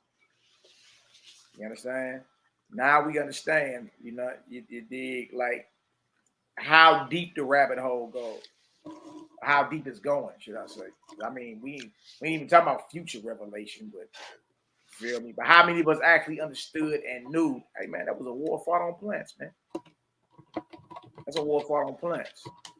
You feel me? And they were very, very victorious. That's what it do, my brother. Let me see right here. You know what? Another thing that's powerful about what Sis is saying is that in order to destroy a people and to keep their God or their Elohim from them, especially when their Elohim supposed to dwell within their temple and inside of their physical being, it's to defile their temple. That's what that feast was about. That's what that was about. One, their cities had been overran, but understand that they had poured pig's blood on the altar. And so they could not even go back and perform a righteous act on that altar because it was defiled. We know that because they went back and uprooted every stone and waited till a prophet would come and tell them what to do with it. Not a priest, a prophet. See what I'm saying? So in order to destroy a people and destroy a power's relationship with its people, you have to destroy the very temple that their power resides in. And for us, that would be our food. You see what I'm saying? It's those same foods that cause us all of our sicknesses, illness, blood pressures, cancers, nervous issues, mental disorders. All that is in the food. You basically eating your little brothers and your sisters. Ecclesiastes told us, you don't have no preeminence over no animal. You don't. All right. Real talk. So that was really serious what she said, because sin separates us from our Father. And we think we passed the majority of sins because we let certain things go. But it's what you put in you. It's what shows that comes out of you. You see what I'm saying? That spirit of that thing. You know what I'm talking about? Right. Beastly nature. Murderous nature. Blood in your jaws nature. Wish a nigga would nature. You know what I'm saying? Smack a bee nature. You know what I'm talking about? Smack my brother, or Will and Chris nature. Male, emotionalism nature. All right. It's bro, I ain't been it. Bro, I told you something today. Somebody hit my car. You know what I'm talking about? I just talked to you about that earlier. And how quick a murderous spirit can get up on you. And what I told you I did. I pulled over and let it go. I got full coverage insurance. My car in the shop right now. Somebody drove past my car trying to squeeze on the far right side, hit my car, and took off, and I was finna get right behind him. You know what I'm saying? And I'm the type of Israelite that's always ready. I leave it at that. Man, I had to stop myself. I said, boy, as angry as I was, I thank God for that, because I was angry instantly and then instantly I was not angry. Mm-hmm. That makes sense? Yeah. When I know the old Nehemiah, boy, would have been on the high speed on that highway. If I got close enough, you would have known it. But man, look, I thank God for his patience with me and allowing me to make it through to see this day. I don't know about tomorrow, but I thank God to see this day. Right. Right. Thank him for right now. You know what I mean? That's what it's all about, brother. Bless up. We need to find us a prayer to pray on out, though, brother. You know, may the Most High honor all prayer requests in this very hour. You dig? I wanted to put this in here too. Go ahead. I got it here by the hit enter. There it is. You should see it. Ecclesiastes, right? I mean, I follow Ezekiel. Just one quick verse. And look what she was saying. This also makes sense when she said that this brought this scripture to my mind. And the Most High said, even thus shall the children of Israel eat their defiled, not meat. What did it say, Mally? Bread. Defiled bread among the Gentiles, whether I would drive them. Even in these references and prophecies, whether we get in vineyards, whether, you know what I'm saying, we got the land of milk and honey, whether, you know what I'm saying, anything that we got kingdom basis, no eating meat. Just throwing that out there. Just throwing it on out there, player. All praise and glory now to the Most High. Tomorrow about 1 p.m. Central Standard Time, we be back on. If it's the Creator's will, better believe that. You feel me? I was going to say pick us a nice Psalm, Hebrew. How about we all touch and agree to counsel war with peace, hatred with love, poverty with abundance, and sickness with health. That's what it's all about. All right, touch and agree to see our people deliver from these bodily plagues.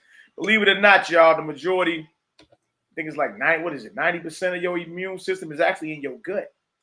That's why the phrase goes out. The majority of your illnesses are actually foodborne because 90% of your immune, close to it. I don't know if it's exactly 90%, but close to 90% of your immune system is in your gut. You see that? So it's very important that we monitor, you know what I mean, what goes in the temple of the Almighty. You know what I mean? Very important. Diet, or what we call a living, you understand? Is directly, not indirectly, directly connected to your health. Directly connected to your health and your spirit man. And your spirit man or your inner spirit. Absolutely. You dig? So we touch and agree to come against warfare with peace, hatred with love, poverty with abundance, and any type of plague or sickness with health and healing. That's the reality that we live. You understand? And y'all, we have prayed against the COVID for what, 2 years? And y'all see how COVID just vanished?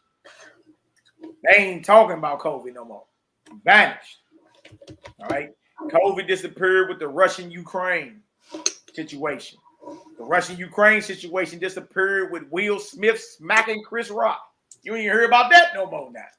You know what I mean? It's just all distractions going on, man. What I'm saying is we pray, we touch and agree for like 2 years. When that COVID act like it was staying around or something, came right against it. Got healing testimonials, all praise to the Creator, of certain individuals, either that's near us or even on the phone that was diagnosed with it. Pray against it, and brothers and sisters, is all good. You see what I'm saying? So what I'm saying is the power that's lying within us collectively can shake the heavens and the earth. So fight to keep your mind's eye focused on what's right. You know what I mean? What's righteous, positivity. You know what I mean? The fruit of the Spirit, the character of the Creator. Focus on those things. All right? Don't focus on the corner, because the corner is self. You understand? The corner was selfish. The corner was the mind of Satan, the devil. That's what it means to be carnally minded. It's death. Right?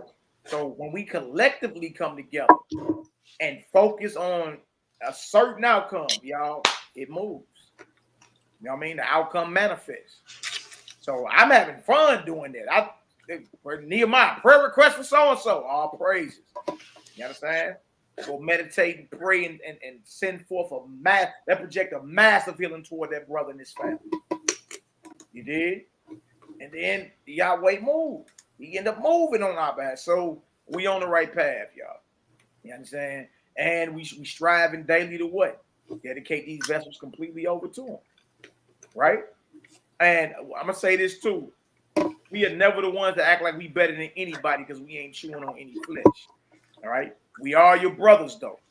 We are your brothers. You understand? So, you know, it may come a time if any of the brothers or sisters that's listening that's still having problems with it. It may come a time where, you know, you inflamed, but your blood too hot and your joints inflamed.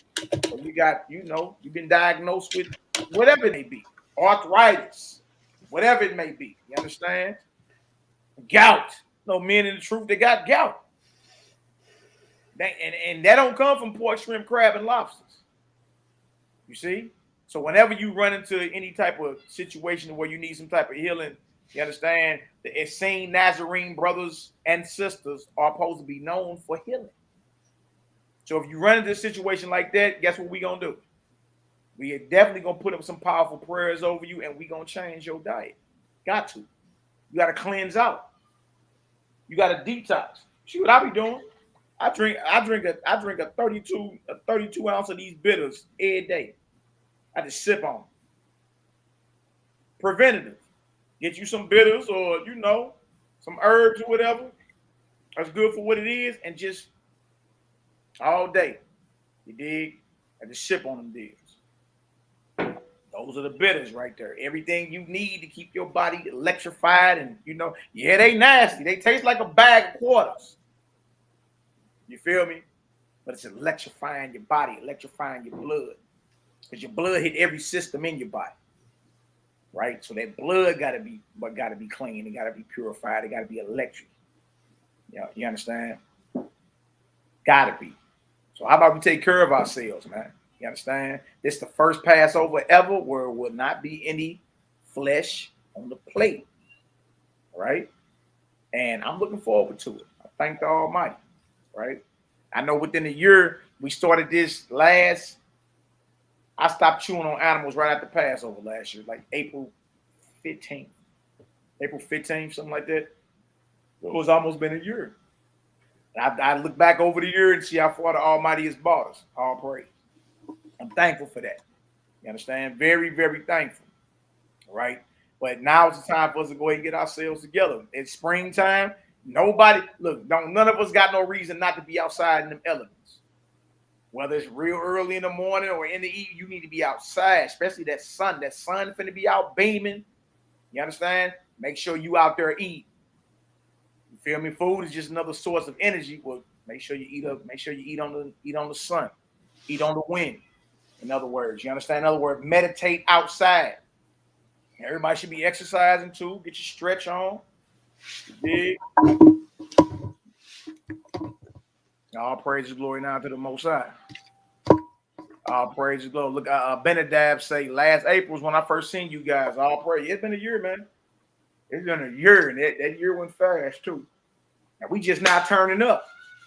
You understand? But take advantage of the Most High's creation. Springtime is here. Be outside, meditating, praying. You understand? Make sure you exercising. You get that. I didn't know how stiff I was until I started stretching every morning, probably like back in January. But I did not know I was that stiff. I was stiff. I was. Dang. You understand? So make sure, you know, we taking advantage of the Most High's creation. We taking advantage of the shifting seasons and all that. All praise and glory now. Nehemiah, you got anything else? No, I'm pretty much, you know, eat for bed. Oh, we gotta hit up our Dino. Dino, you coming online? Say something to the people. He was saying earlier he might come online.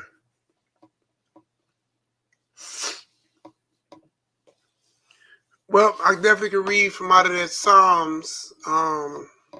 Psalms 116 is kind of what I was looking at. Y'all ready to read on out?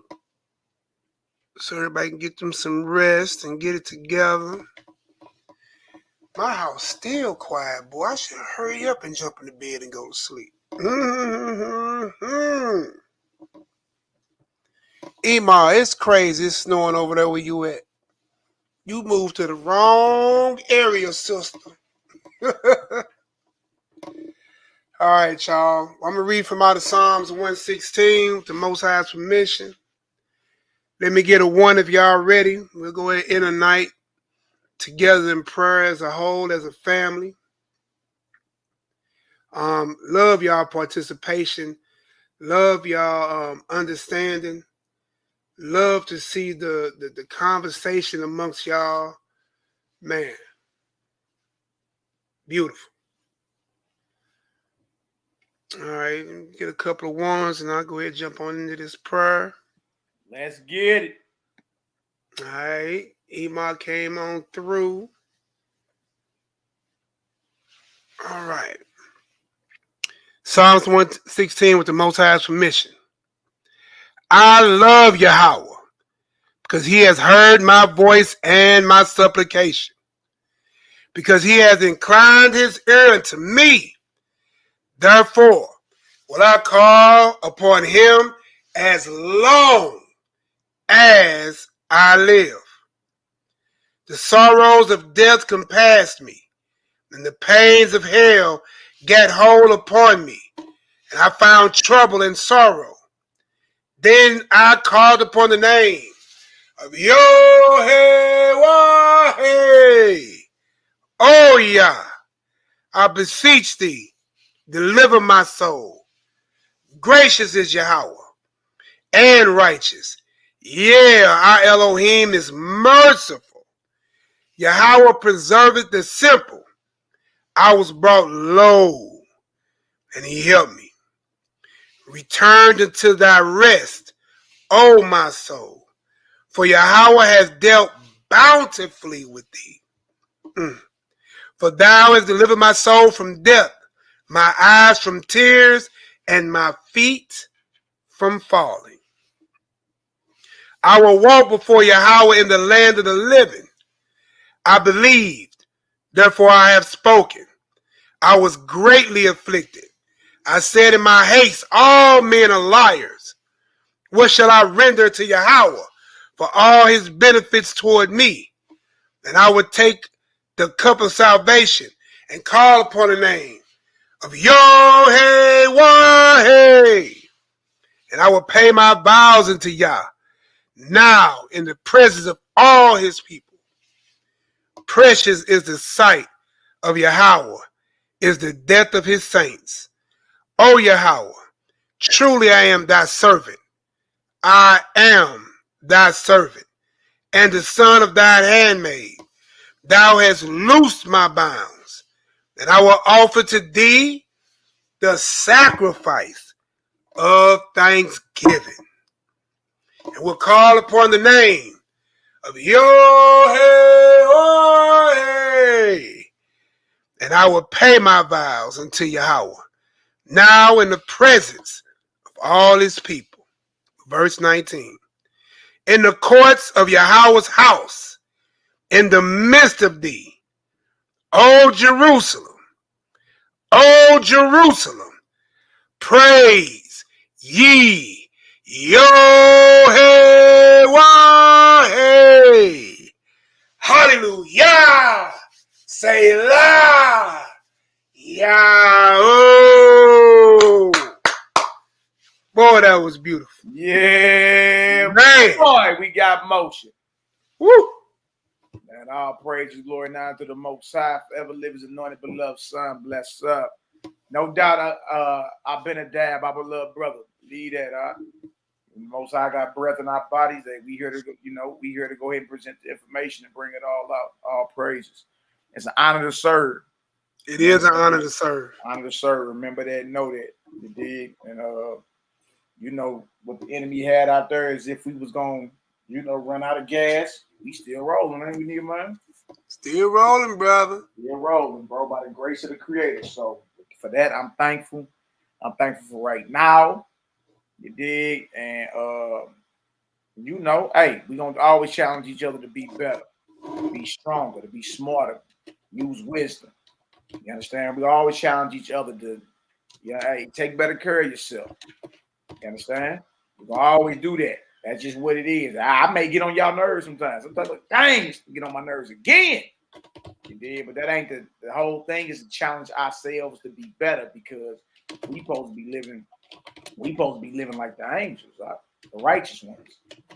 All right, that's who call you brother, right? And eventually you're gonna be where they at. All right. So we got to start by, again, reverencing and worshiping the Creator, and focus on righteous service and acts done unto others in sincerity. Like we out here blessing each other constantly, right? Before I even get out the door every day, I purpose it in my mind to bless someone today. I will bless someone today. I will pray for someone today. All right, that's how it is. And so you spend your day looking, for opportunities to show the love of the Creator, show the love of the Most High, Yahweh. You look for opportunity to do that, right? And the opportunities present themselves. And look, if that's just what it is, if that's all it is into the worship of the Almighty, then it don't matter what your position is in life. It don't matter where you at socially, financially. Everybody can have belief in the Almighty and do works of righteousness, right? Works of righteousness may be you just saying a small prayer for a situation. Like, for example, the whole Will Smith smacking Chris Rock. You understand? I made it, even though I looked at a little bit of it, I made it my business not to let that consume me. You feel me? Because it got to come to a point. I mean, you always want to be aware of what's going on, but it got to come to a point to where I just got to say my prayers about the situation and send peace over it and keep it moving. You understand? And that's how we got to be in life. Sometimes it just may be for you to drop a prayer for the brother or sister and whatever they going through. Like within your own self, pray for them. You understand? Send the spirit of, comfort, peace, balance to them. Come against any unclean force that may be dominating them or something like that. So after I watched the little, okay, dang, Will Smith got up and smacked the flavor out of Chris Rock. What happened? Dang, okay. And so all the stories started getting spun, and we know but the crazy part is we already knew what was going on with Will and Jada and their children. We already knew that was unstable anyway. What I'm saying is, after I looked at a few, that's why I wasn't posting crazy about it. After I looked at a few videos and all that, just was like, all right, well, clearly the situation need our prayers. Just leave it at that. You know what I mean? But to me, that ain't nothing but some house Negroes anyway fighting over Master's kitty. So for us to be so up in an uproar because that happened at the Oscar, okay, well, it just happened, brother. Send your prayers over the situation. Let's keep it moving. Because as you see, COVID is gone, and the Russia-Ukraine war disappeared with Will Smith slapping Chris Rock. You ain't even hearing about the Russia-Ukraine war no more. It's crazy. You dig? So love all y'all indeed and in truth. Let's touch and agree to see the healing of our nation. Let's touch and agree to see the healing of our loved ones. You understand? We cancel war with peace, hatred with love, sickness with health and healing, and poverty with abundance. You understand? Because the abundance and the resources are what needed for us to share them with the world. That's all it's about. All right? So all praises, glory, and honor to the Almighty. Love all y'all indeed and in truth. We're right back up tomorrow around 1 p.m. if it's the Creator's will. Going, just chopping it up. We got Ocdino and the family from Florida here in the building. You dig? So we're gonna chop it up with them. Probably do a little something to eat with them tomorrow evening. And we fellowshipping and gathering together Sunday, which will be the 3rd, around between 10 in the morning and noon. And we're just gonna have us an unleavened bread festivity. You did unleavened bread, probably some salad. We got bitter herbs already, some bitter herbs. May have a little pasta or something like that. And just leave it at that. And thank the Creator for coming together, at his appointed times, and Just thank him for right now. You dig? That's what I've been doing. I've been hitting the brakes and just enjoying the now moments. Like I'm about to do right now. I'm going to go out here and mess with my children. You dig? So I'll praise the glory. Now, lovely queen, my beloved sister, blessing to you and your children. Bless up and your entire house. Bless up. All right. Look at Anna, right? LOL. I feel you, Anna. If it wasn't for the slide, because I didn't know the Oscars was on either. You feel me? About 4 in the morning, my phone was going off. Will Smith smacked Chris Rock. I'm like, dang, what's going on? What Will smack Chris for? What's going on around here? You dig? And the crazy part about it, Chris Rock actually has played a woman on the Fresh Prince of Bel-Air before. Chris Rock actually, see what it was, I think Carlton and them set Will up on a blind date. And he did. Will ain't want to do it, but then he finally agreed to it. And then the blind date ended up being Chris Rock dressed as a woman. So they go back. You understand? Like, them niggas go back to like the 90s.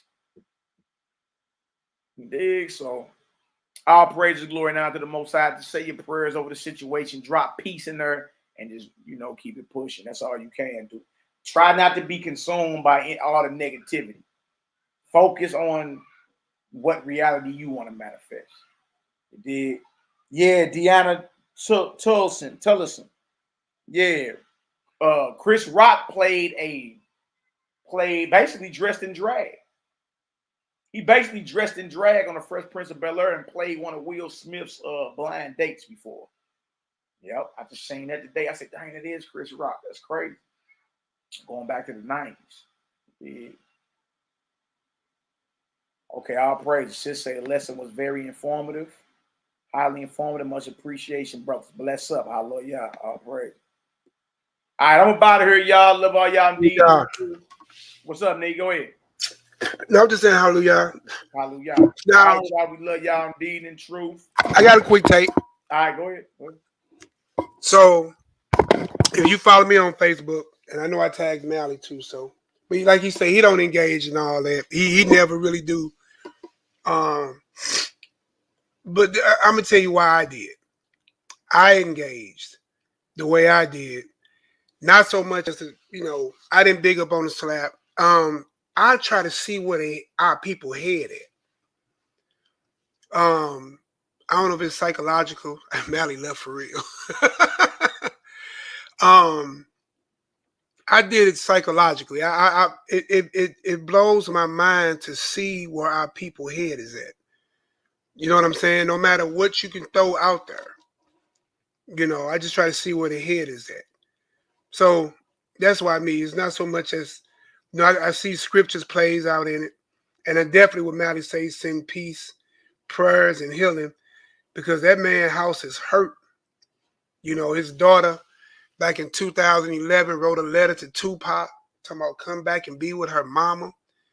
I'm like, oh, Lord have mercy. And, it's really messy. But it's something that needs to be talked about, because that's a direct attack on Black men, Black people, Black culture, and just the mindset that we have as a people on how things should be handled. I was even looking at the polls done by other news channels. It's like literally torn half and half, was Will right or wrong. But it'd be those, same people that would blow my mind. Like, so if you disrespect a man as a woman, he can smack you. Or if a man disrespect a woman, she can smack him. And I don't know. Everybody's so against domestic violence until that happened, So I just like to see what people hear at. And actually, it gives me a chance to look, see, understand, and guess what? Fix my friend list. I ain't lie, I be using it for a scouting mission. Oh, yeah, that's how you think for real? Let me handle that business. But anyway, I love y'all indeed in truth. And I see nobody else talking. I'm just running my mouth to those who decide to stay and listen. But I definitely love all y'all indeed in truth. And we will get with you all tomorrow. I am going to leave the lobby. And I believe that will close the room officially, because I think I'm the last one here. So again, I love y'all, and I will talk to y'all tomorrow. A lot of Tove. Oh, okay. Well, Marcus, you can hit my line, bro. I ain't gonna bore the people. You can hit my line, brother. Be good to talk to you anyway. Here you go. All right. Let me see what Anna put. I feel you, Anna. He has also been on the ego. Yeah. It was a lot. But all right, y'all. Most of y'all got my number, so we definitely can talk. Shalom. I know you ain't calling, brother. You know better. Love the Toll family. Shalom.